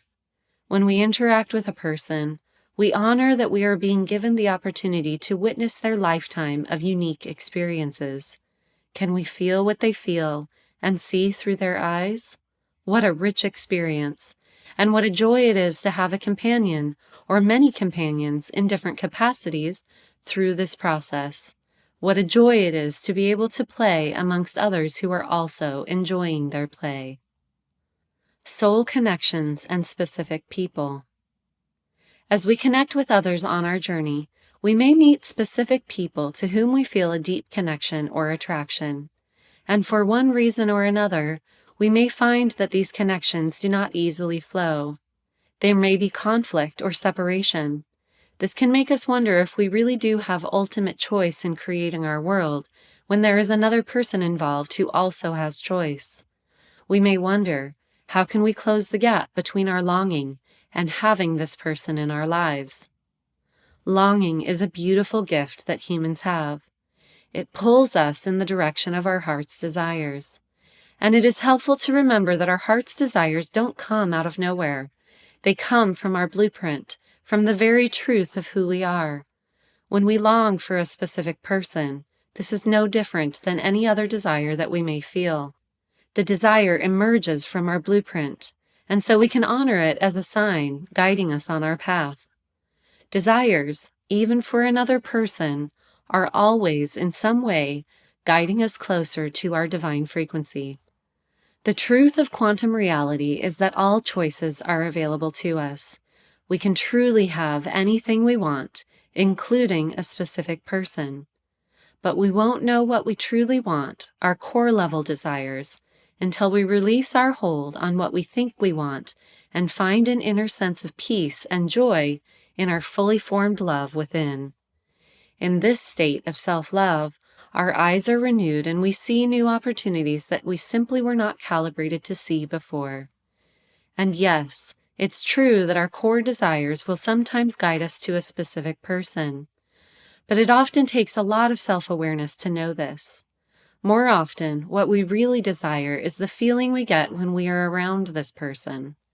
Sometimes, what we desire is the experience of what that person has brought into our lives. Therefore, when we enter into romantic partnerships, it's good to know where our desire is coming from, so that we can be in integrity with the people that we're connecting with. Do we desire them on a soul level?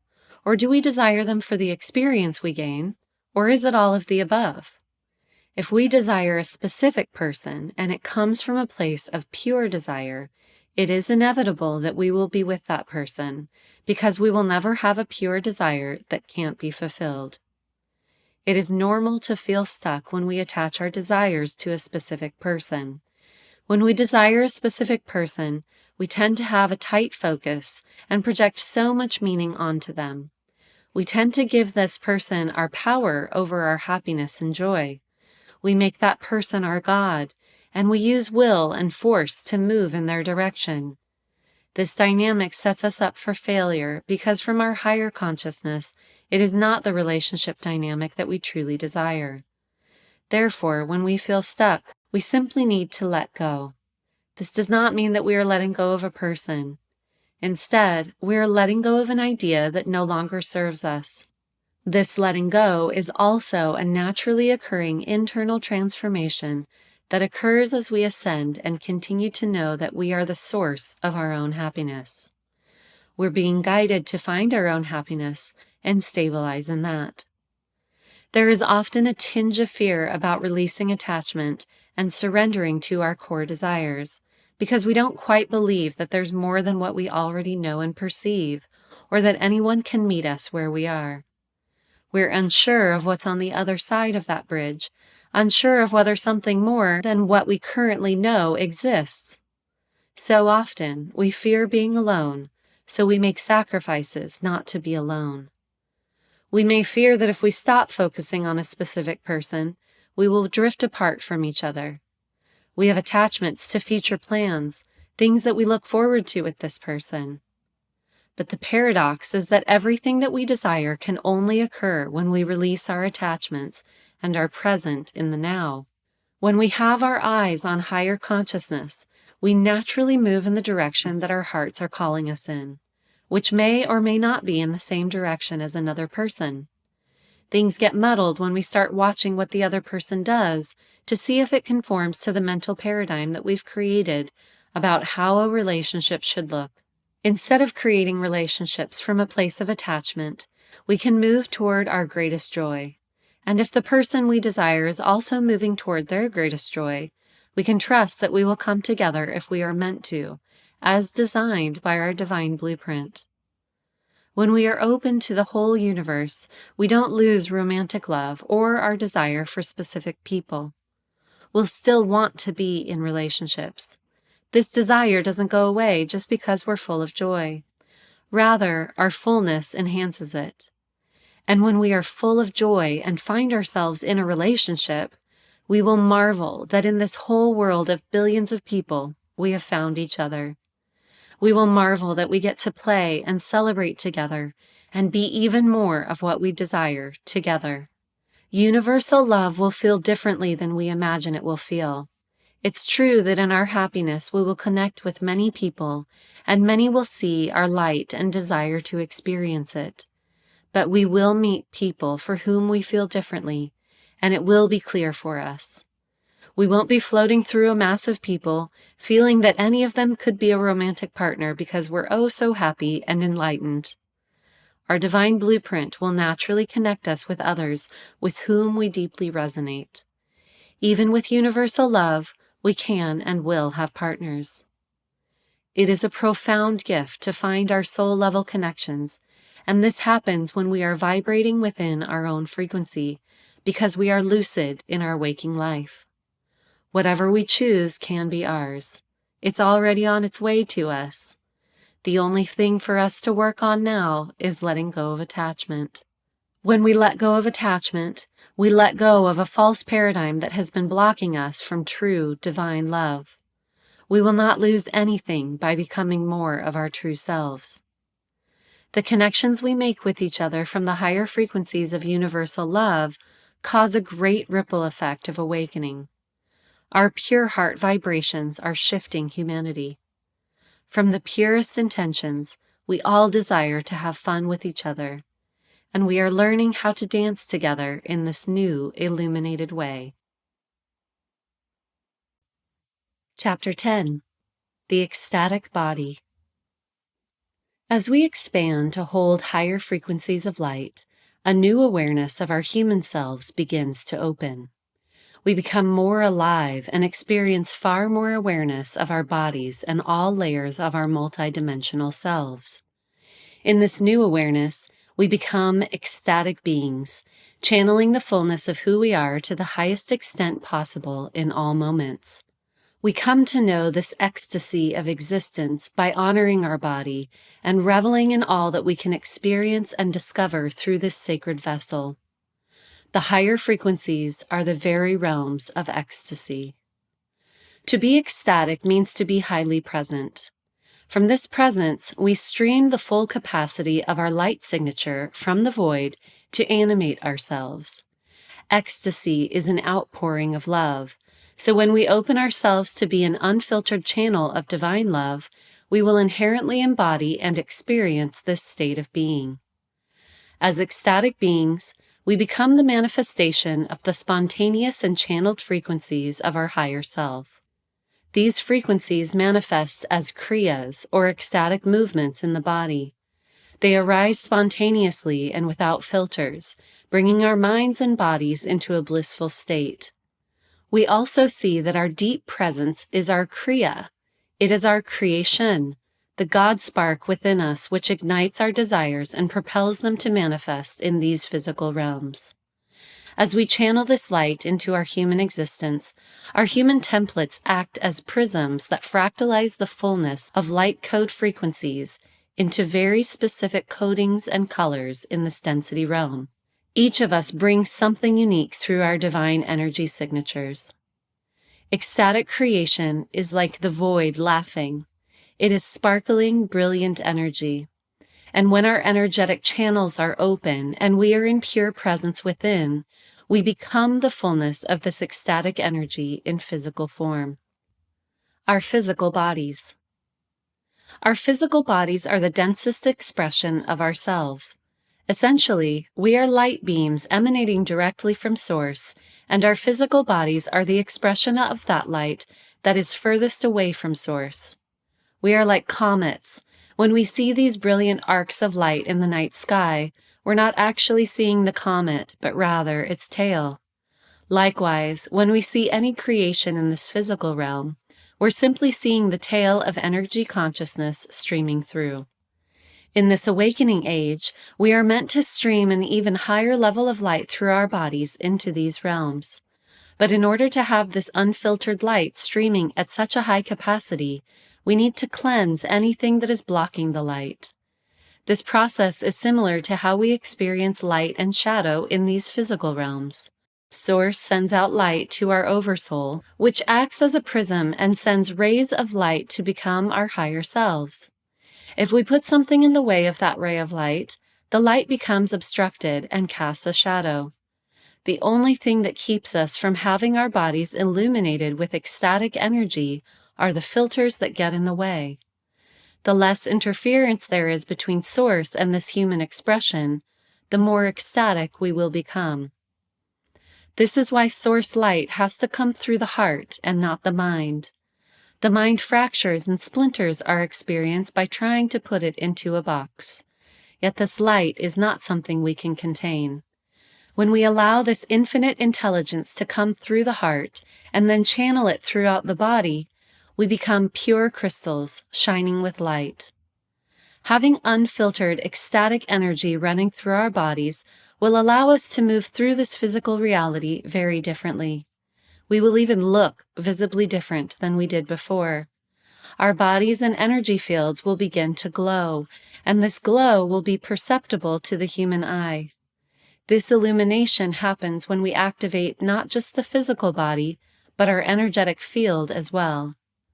As we become more and more illuminated, we learn to flow and move according to the currents of the frequency that we're playing within. This doesn't necessarily mean that our bodies will be animated in a specific way, or even be in motion at all.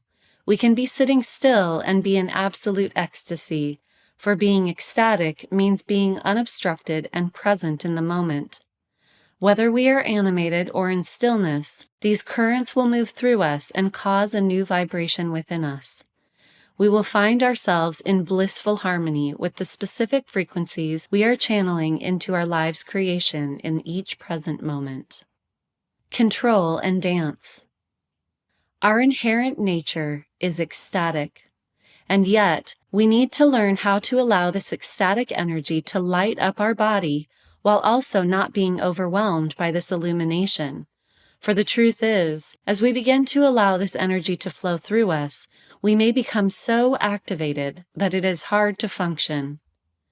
It is a massively powerful experience to be in our light body. At times, ecstasy feels similar to pain because every cell is opening to allow in more light, expanding, releasing, and transmuting all that cannot vibrate with this higher quotient of light. To be filled with so much joy and playfulness is orgasmic. It can be difficult to navigate the world while holding this ecstatic energy, especially if we are emerging from deep fear programming. How can we allow our light to exist in such a strength that we are illuminated and ecstatic? And then how do we create from this place? What often causes us to block this incredible energy from coursing through us in its fullness is the fear of our own power. We may feel uncomfortable being this bright and illuminated and worry how it will affect people around us.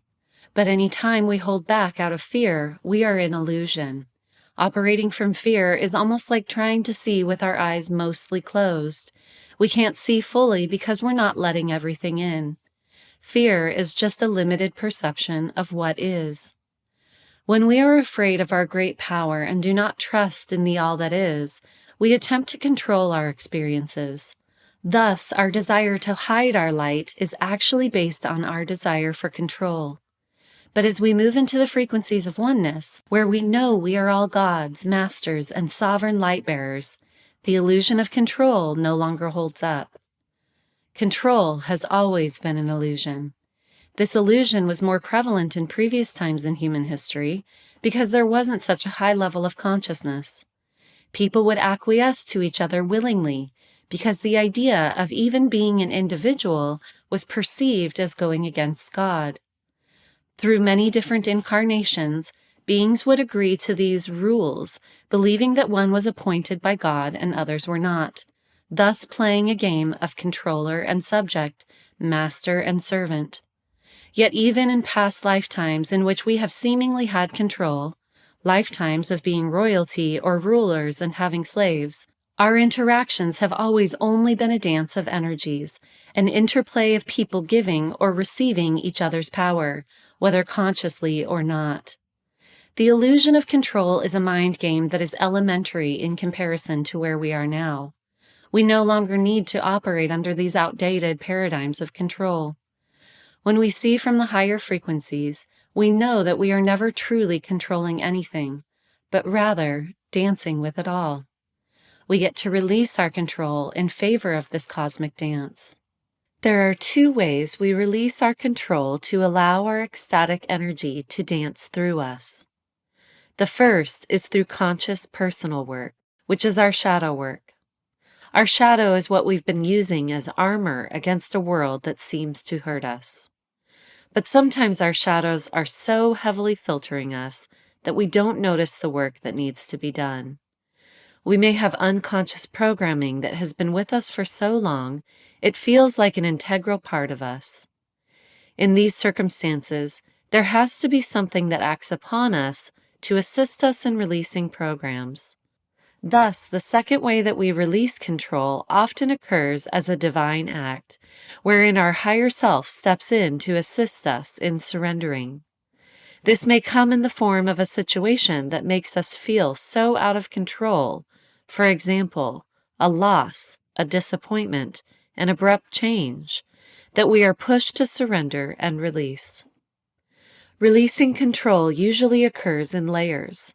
On the quantum level, as soon as we stop focusing on something, it is gone. It is instantaneous. However, in the denser physical layers of our bodies, things may take some time to clear, which can be confusing. Vestiges of old programs may still be in our field, so we may mentally refocus on them and think that we still need to clear them. But we don't need to do any more clearing. The energetic coding is already gone. It's just the mind that's holding the old programming, like an echo. The more we can recognize that the process is done, the easier the clearing through the body and psyche will be. When we cease to focus on it, we cease to recreate it.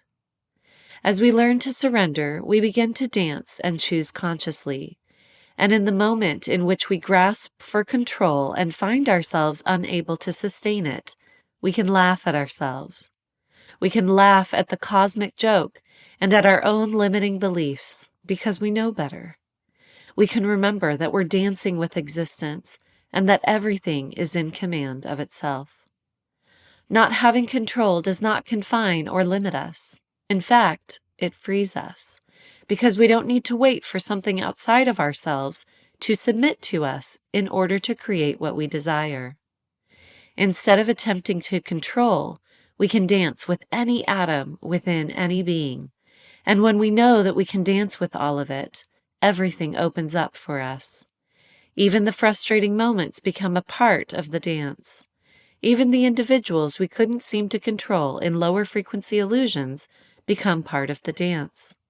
Because when we learn to dance with a high level of mastery, all of the particles within everyone and everything dance with us too.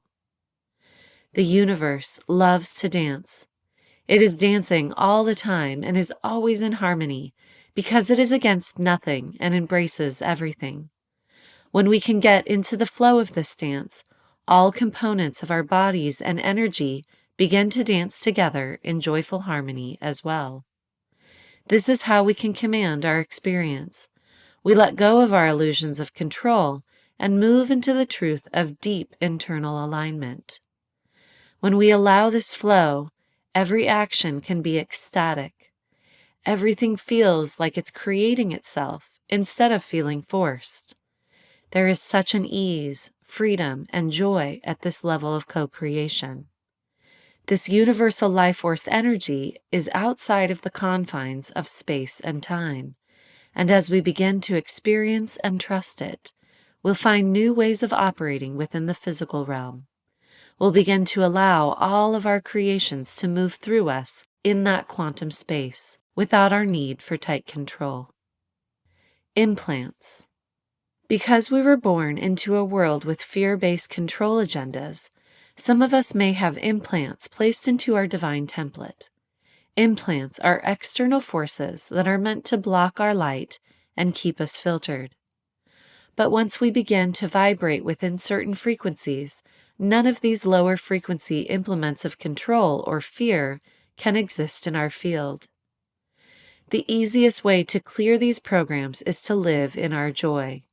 While this may seem to be an overly simplistic answer, it is the most efficient. Our practice can be to breathe into our joy and allow it to become bigger and bigger. Our work is always to focus on the light and not to worry or be fearful about implants or agendas of control that we may not be aware of.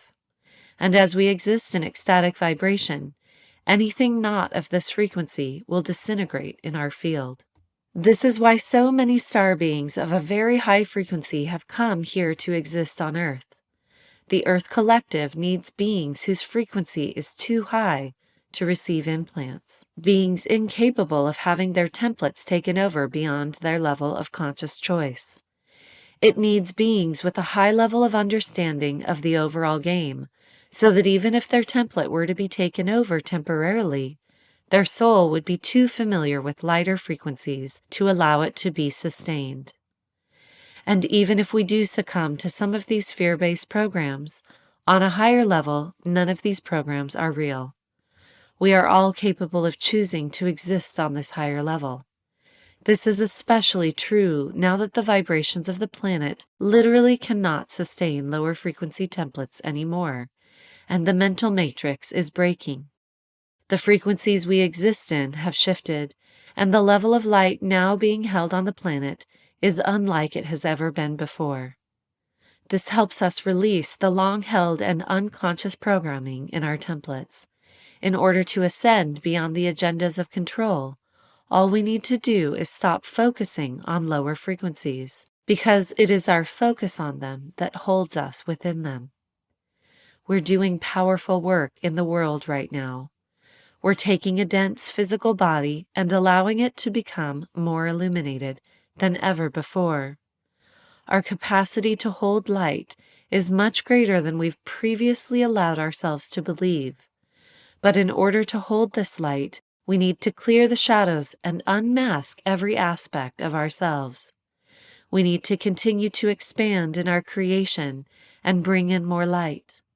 We are light bearers, and through this awakening, our spectrum grows until we radiate the fullness of ourselves in human form.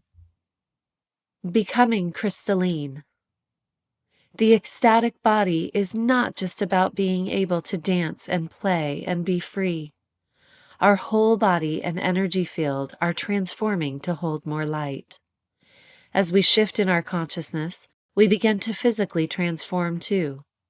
We are awakening to our light bodies and thus activating into the next layer of our human structure, which is our crystalline template. With a carbon-based body, we operate from the perception of a physical structure that's more dense. The carbon-based body and its structure are based on rigidity, cell walls, and skin, barriers that seem firm to us. These components are necessary in the denser realms, but as we move into our crystalline body, we have more fluidity, and our structure is an energetic grid of light. From these higher vibrations, we also see that the body is the totality of a collective vibrational signature, not only a physical structure, but really one big egg-shaped field of vibration. We don't see our bodies as what is contained by the barriers and the boundaries of our skin only. We see them as a full energetic system that includes our auras too. The energy emitted from us is a part of us, just on a lighter frequency. The ecstatic realms are meant to be in continuous flow. It's when the rigidity of old programs cause us to freeze up or become paralyzed that flow breaks and we become more dense. We can see that our programming has created an armor. When we function within these rigid programs, our energy, which normally flows ecstatically and exactly where it needs to flow, conforms to this rigidity, creating stiffness and armor in the body. To move into and embody this layer of ourselves, We need to release our rigidity and allow the playfulness of ecstatic energy to flow. We don't need to worry about how we can activate this amplified energy in our bodies. It is inherent to who we are. As we ascend into higher frequencies, this activation naturally occurs through the transmutation of literally every strand of our DNA, every cell of our body, every element of our physical being. Through this transmutation and shift into our light body frequency, it will be easier for us to hold higher levels of light. We may experience some difficulty in the transmutation process, however. Part of the shift into our light bodies involves the breakdown or even complete removal of old ways of being, as a new, higher frequency system takes over. Due to the level of change occurring, this can be overwhelming or even feel like death to the body or psyche. These shifts are happening at a quantum speed, essentially at the speed of light. Meanwhile, the physical body is moving through these changes slowly within the time-based cycles of the Earth. Therefore, as these processes occur, we may experience a feeling of chaos or uncertainty in the mind and body. Many tools are available to us to help ease our discomfort as we begin to operate in higher frequencies and make this transition. Sound, water, sunlight, dance, and breath are all gifts we have been given to play with to help move energy through our bodies and ease this transmutation process. These tools work because they all involve an interplay between our denser human bodies and the lighter frequencies that we're becoming aware of. Physical body health. As we channel more light through our systems, we may need to make physical changes. We are transitioning from a carbon-based physical system to a crystalline body structure. For this transition to be most comfortable, we need to prepare our physical bodies to hold an expanded amount of light and assist them in releasing denser carbon-based materials which have previously constituted our dominant body structure. While there are no rules that apply to everyone, certain practices tend to ease our transmutation process. For many of us, there is a growing tendency to eat cleaner and more plant-based foods, including a lot of greens, and less salt and processed foods. We may be drawn to foods that carry a higher vibration. But being in an ecstatic state is about much more than just eating particular foods. In our ascension, we cross a vibrational threshold into a finer frequency. Our focus moves beyond food, because food exists in a denser frequency than where our attention is. Indeed, we begin focusing on moving our energy and strengthening our toroidal field. We bring awareness to the overall flow of energy through our systems, through breath work, the opening of energy channels, and the activation of light codes. We learn that the cerebral fluid that runs through our spine is actually a form of life force energy with an electrical charge, and this electrical charge needs a certain balance. We play with energy movement and view our health from a holistic perspective that includes our vibrational well-being. However, water continues to be important because it is helpful for both hydration and vibrational cleansing. Water is a conduit which can function on multiple frequencies. Water is a powerful tool in assisting us in the alchemical processes that are happening in our bodies. To harmonize what we put into our bodies, we can activate our food and water with the sun's light codes. We also begin to place more awareness on our emotions and recognize that we're feeding ourselves vibrationally. We begin to see that the hormones and chemicals we activate in our bodies can either elevate us into ecstasy or poison our health and well-being in both physical and energetic ways. As we learn to channel ecstatic energy, our bodies become much more relaxed. We hold far less tension and are able to create the chemical balance that is most harmonious for our bodies. Movement and flow. There is nothing that stands still in the entire existence of the all. Everything is always in motion, Taking this truth into denser frequency realities means that we allow energy to easily flow and shift through the body without resistance. We can't stand in its way and try to block its flow, as resistance causes a great amount of discomfort and even pain in the body. Instead of holding up barriers, we move, flow, and shift the body. We dance with this ecstatic energy. Many of our ways of being are actually subtle programs and not our body's natural flow. In these realms of ecstasy, however, we exist in pure presence, where our movements and actions depend on the natural cycles that we're flowing in, and not on a program. Human bodies are meant to move in cycles across the fabric of time. Our bodies are like little animals. When we are in full presence, we inherently know our own cycles of sleep, eating, and even dance, play, and free movement. And yet we may be so deeply programmed in appropriate ways of being that we block our natural physical movements, and our actions become mechanized by the mind. But through presence, we have the capacity to be in our ecstatic state continuously and consciously. We can free ourselves from these programs by allowing this energy to flow through our physical bodies through playful movement, dance, and deep breathing.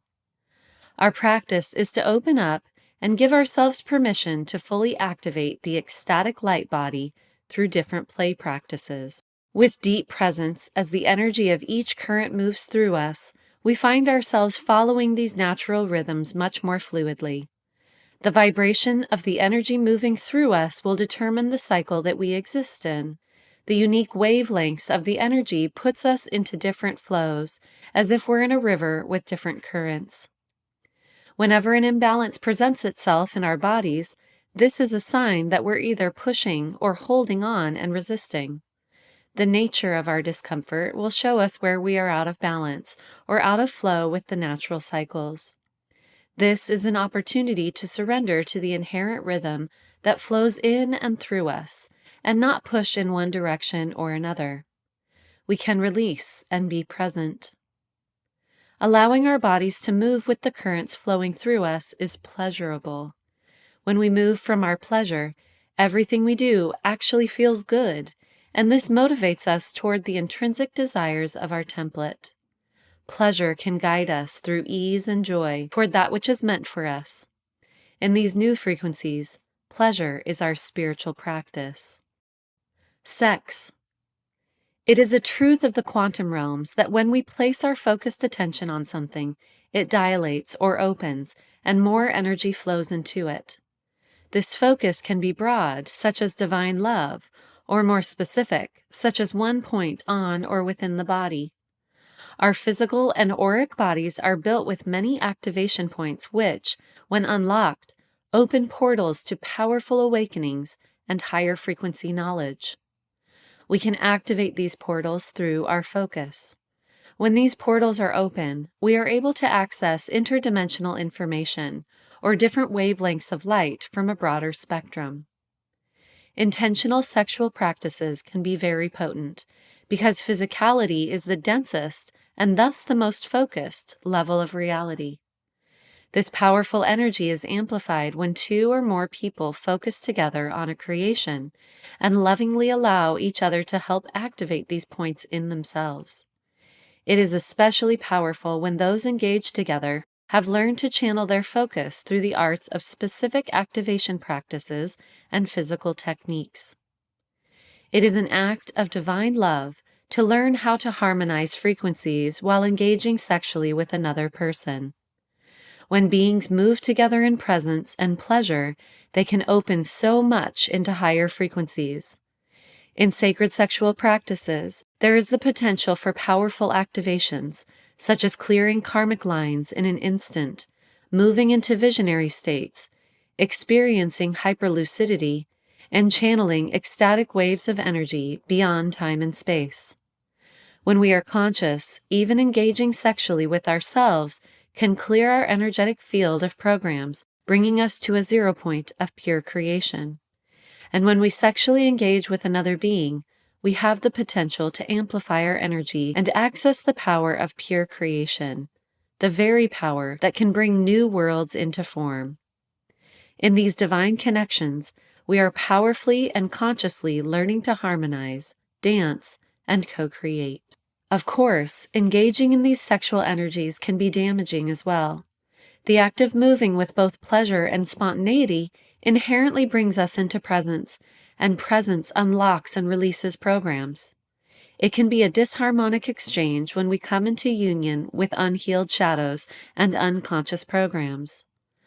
Our unconsciousness allows these unlocked programs to move into the energetic templates of the other person, transferring unhealed, imbalanced, and potentially toxic energy to them. If two beings are not conscious together and an unhealed wound gets unlocked, it can be a devastating experience. But when we bring consciousness into these sacred connections, we allow ourselves to release these unhealed shadows and programs. In the space of coming together consciously, the frequencies of divine love are open to us, which can activate powerful healing and transmutation. Divine love frequencies are ecstatic and orgasmic, including the non-genital orgasm of our full aura being lit up. Our focus on love and our intention to bring in more light can create powerful harmonics, opening us to the higher frequency states of pure creation. By being present in these energies with ourselves and others, we can remember the natural innocence and purity of our sexuality.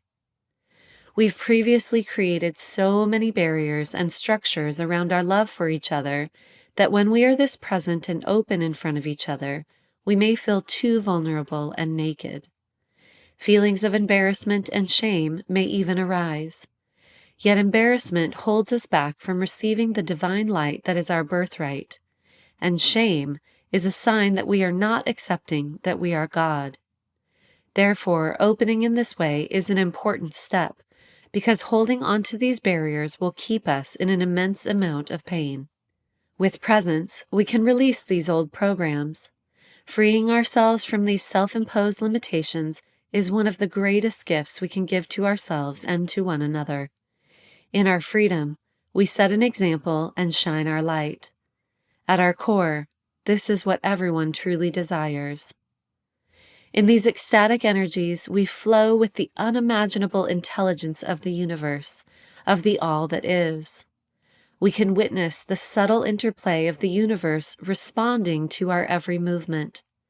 We can tune into all of the tiny moments, all of the energetic exchanges, all of the barely perceptible shifts of colors. And we can watch as the colors come in like the waves of the northern lights, and the new painting is formed. We can flow in the present moment, observing the magic of the interplay between what has existed and what is being called in, as it creates an alchemical experience. Chapter 11. Return to the Garden of Eden. This earth and all the dimensions we inhabit in this human experience are the realms of play. Play is our birthright and our purpose. It is literally what we are built for. As we become more aligned with our divine template, we naturally become filled with ecstatic frequencies, and the energy within us dances and sings.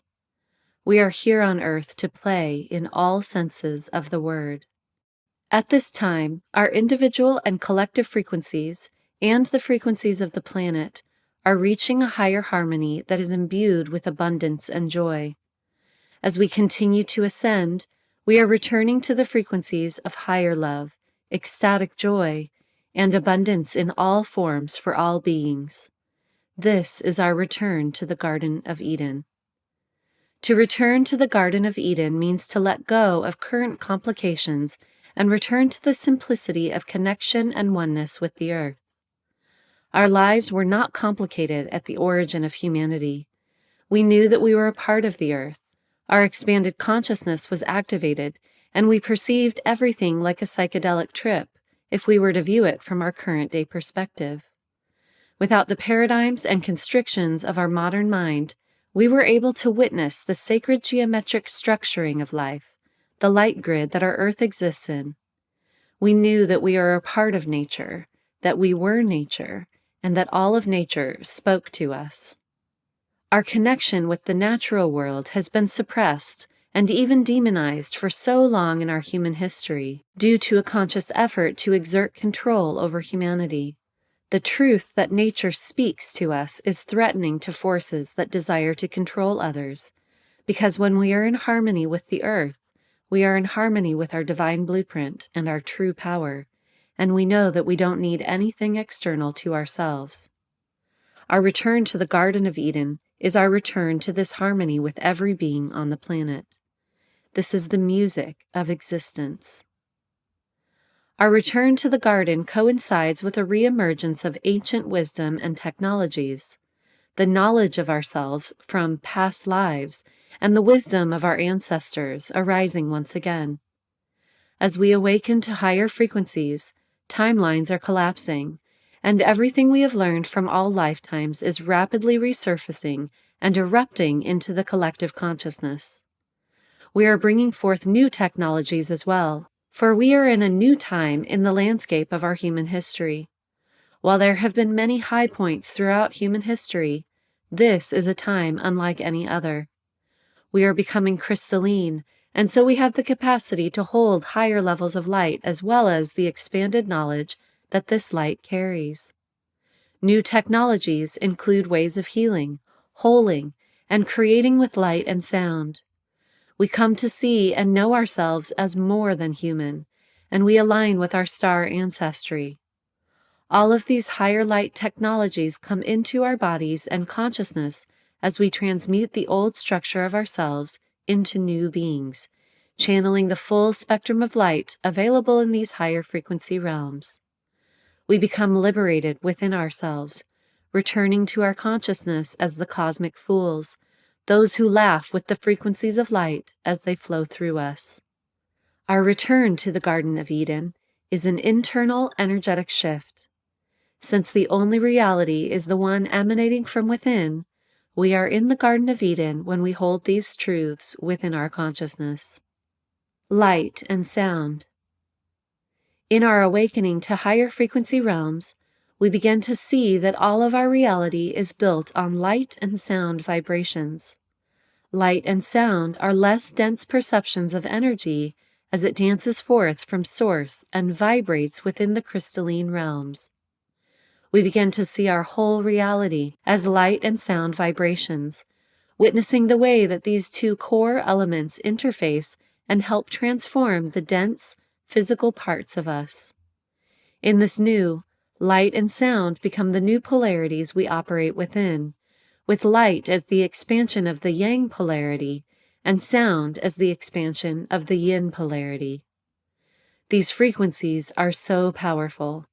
Sound frequencies can be used to explode physical objects, and light can cut through physical matter with the precision exceeding that of a scalpel.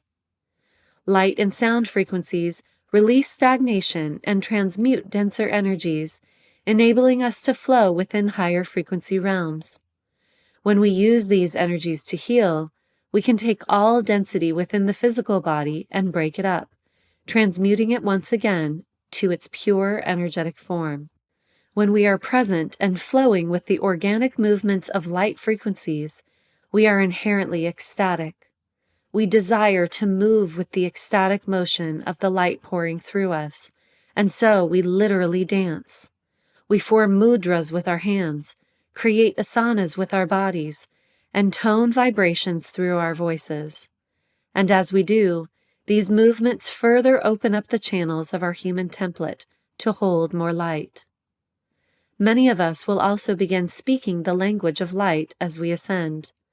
Though we call it a language, it is less of a system than this word implies.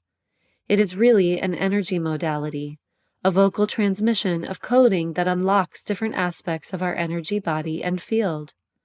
This light language transmits frequencies that enhance everything we do, because it channels our personal divine frequency. We don't need a direct translation for each tone or word. Instead, just as with singing bowls or chimes, we use the sound vibration of our personal light languages to create within the energetic realms. We can let our light codes infuse any situation or practice of which we are a part. Any time we have a question that our mind or training can't readily answer, we can channel this light language to activate aspects of our fields that open us to higher frequency realms. Light language channels the frequency of who we are. This is incredibly powerful because our frequency is our purpose, and we are meant to infuse it into everything that we do. Light language naturally moves through the brain when the mental matrix is cleared and our channels are open. We can bring ourselves to spontaneously speak light language by moving into the gamma frequency of the brain and through other high-frequency practices. In the ecstatic frequency realms, we easily begin to communicate telepathically as well, because our minds are clear and present. Many people think of telepathy as the need to push something out of our brain into another person's brain, but it is not this difficult. Instead, we cleanse our minds and mental fields in order to transmit signals. These energetic signals exist outside of the confines of linear time and space, so our transmissions are instantaneous. We can also telepathically communicate with people on the other side of the world, because everything is here and now. Some people fear telepathy because they worry they'll feel exposed or too vulnerable, but the truth is we'll have a great amount of command over these transmissions. In fact, on some level, we are already communicating with everything and everyone through our vibrational field.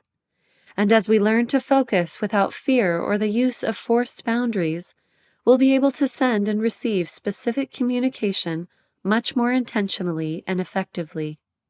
It is a powerful experience when we get to this frequency of open communication.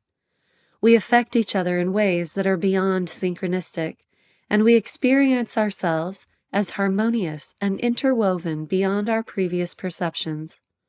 The more we vibrate in this highly clarified frequency individually, the more we'll find harmonious connections with each other. In this higher frequency field, we all resonate with ourselves and harmonize with each other, becoming a conscious part of the fabric of human consciousness. Star being connection. When all of our channels are open to receive the full spectrum of light available to us, we activate what is known as our rainbow body. In the past, most humans were born with their chakras not fully developed, and these chakras slowly activated as they grew. However, those known as rainbow children are now arriving on the earth with their chakras fully developed, creating a fully activated rainbow aura. We may remember the prophecy of the rainbow warriors, the tales of people who were born with every light frequency activated to be able to create in these new frequencies. Now, we are all the rainbow warriors because the full spectrum of our light bodies has been activated.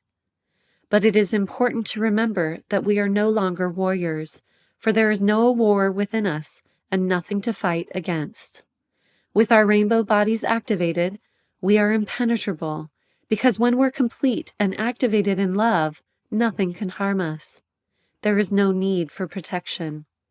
By allowing ourselves to be light bearers of a greater spectrum of the light continuum, we begin to resonate with the frequencies of our intergalactic family, the star beings who exist within higher dimensional realms and frequencies. This rainbow body becomes the bridge of light between our human consciousness and the higher frequency realms of our star family. We are being encoded with greater amounts of light to prepare us for more contact with these star beings, and to once again become conscious of the greater cosmic dance of all beings. Many of us will begin to connect intimately with our soul star families, and at times we will contact ourselves on higher frequency planes, in other star systems, and in other timelines. We will begin to have visitations by our interplanetary family, and if we have already had contact with them, more will come. It will become common to bridge these connections and to harmonize with beings who are communing with Earth to assist in our planetary ascension. These beings are very active on the planet right now. They are assisting us in the process of activating sacred grids within the planet and unlocking our DNA to allow more light to come through. In the process, we are being showered with love. As we raise our frequency, we will find a familiarity and a sense of home with these beings and energies that we know and love. Our reconnection will feel like a family reunion. We are currently in an incredible transition, and it will continue to be more and more beautiful. Each one of us is being so activated that we may not recognize ourselves or others on the other side of these changes. But these transitions and the resulting heightened levels of contact with our cosmic family will also be scary and uncomfortable for many people. When we open these gateways, many things that we have never seen before from our human perception will be revealed. The thought of contact with interplanetary beings may cause fear, as the energy of these beings is so different from human frequencies. There will also be many beings who look different, and this has historically caused contention on the planet. If the collective energies are not prepared throughout this greater awakening, we may see destruction to an extent that is not necessary.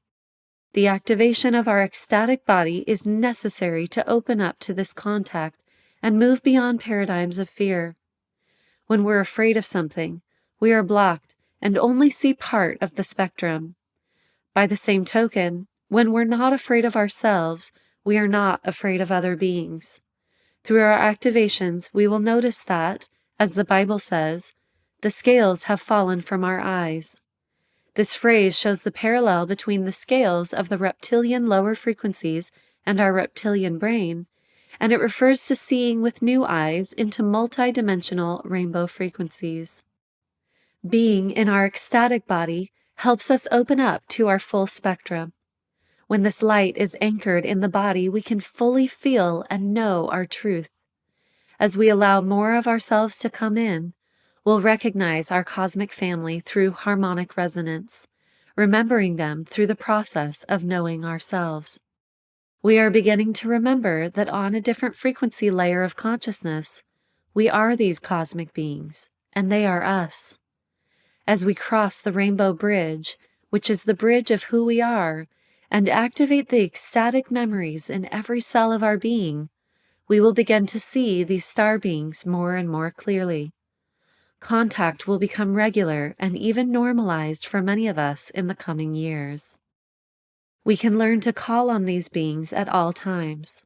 They operate outside the realms of linear time and space, and outside the lower dimensional operating systems that are so confining for us. Therefore, they can be present with us at any time. We simply need to gain the awareness and consciousness to not only believe this, but to perceive it. Through all of these changes, our heart is still our center, the portal through which our highest self emanates. And our heart is also a stargate. We are able to open to contact with our star family by bringing our energy to a place of divine love. When we come together for this purpose, our heart frequencies are amplified, and we can collectively open gateways to make contact more accessible. We are in a process of unfolding, and each of us is becoming more finely attuned to our innate frequencies and to the truth of who we are. We will move beyond the idea that we are within one particular time and space juncture, and we will see that our consciousness can be instantly connected to all beings in all times and spaces. And as we attune in this way, more and more contact with our star families will occur. Laughter and the cosmic fool. When we exist in a sixth-dimensional consciousness, we are in the realms of pure play. We are far beyond the confines of dualism and deeply recognize that life is a game, a joyful expression of creation within multiple layers of consciousness. This is the realm of the cosmic fool, wherein we know that we are both the all and the nothing, and we can experience the interplay of these cosmic forces at once. We can recognize people who understand the play of creation by their laughter. They are laughing through life because they get the cosmic joke and can hear the music and the song of divine creation. Laughter is a way to awaken our happiness and play, and is one of the key elements of the ecstatic body. It is a gift that we were given that is unique to the human experience. Laughter registers at a high vibratory rate that we can feel, and it transmutes denser energies in the body. The spontaneous eruption of laughter sends a vibration throughout our body that breaks up stuck energies and allows light to flow more easily through our field. This is like plucking a guitar string. It is a vibrational tickle whose reverberation connects us with a deeper inner wisdom. Through inner stillness, we can access a deeply organic, ecstatic laughter. It is important to know that stillness is an internal frequency, not necessarily a lack of physical motion. Stillness is presence. This stillness is not only found in meditation, but also through profound presence with existence. Deep stillness engenders a tickling, the kriya of cosmic energy through the body, and this tickling is what activates us into spontaneous, organic laughter. When we connect to this higher frequency current of the all that is, we begin to see that we're all cosmic fools, playing our part in this divine orchestration of light, creating silly things for ourselves to loop and then discover. In this life, we have been taking ourselves so seriously, and it is indeed important to honor our divine callings, to honor our great power as gods on earth, but not to the point of seriousness.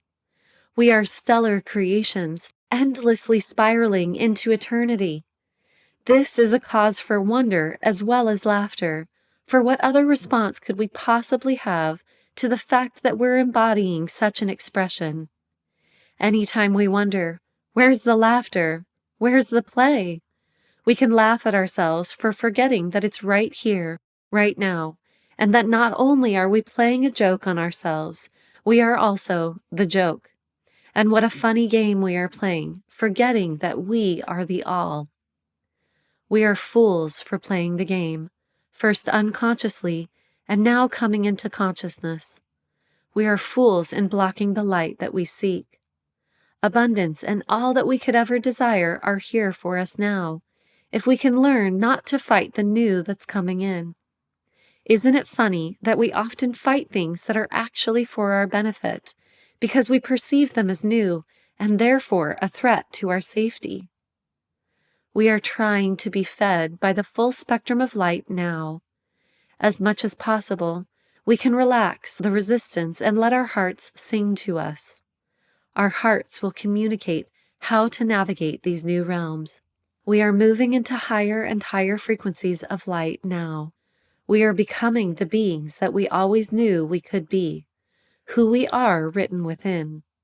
Higher than ever levels of light are available to us now, and it is up to each of us to choose these levels of light, which means to believe in our worthiness.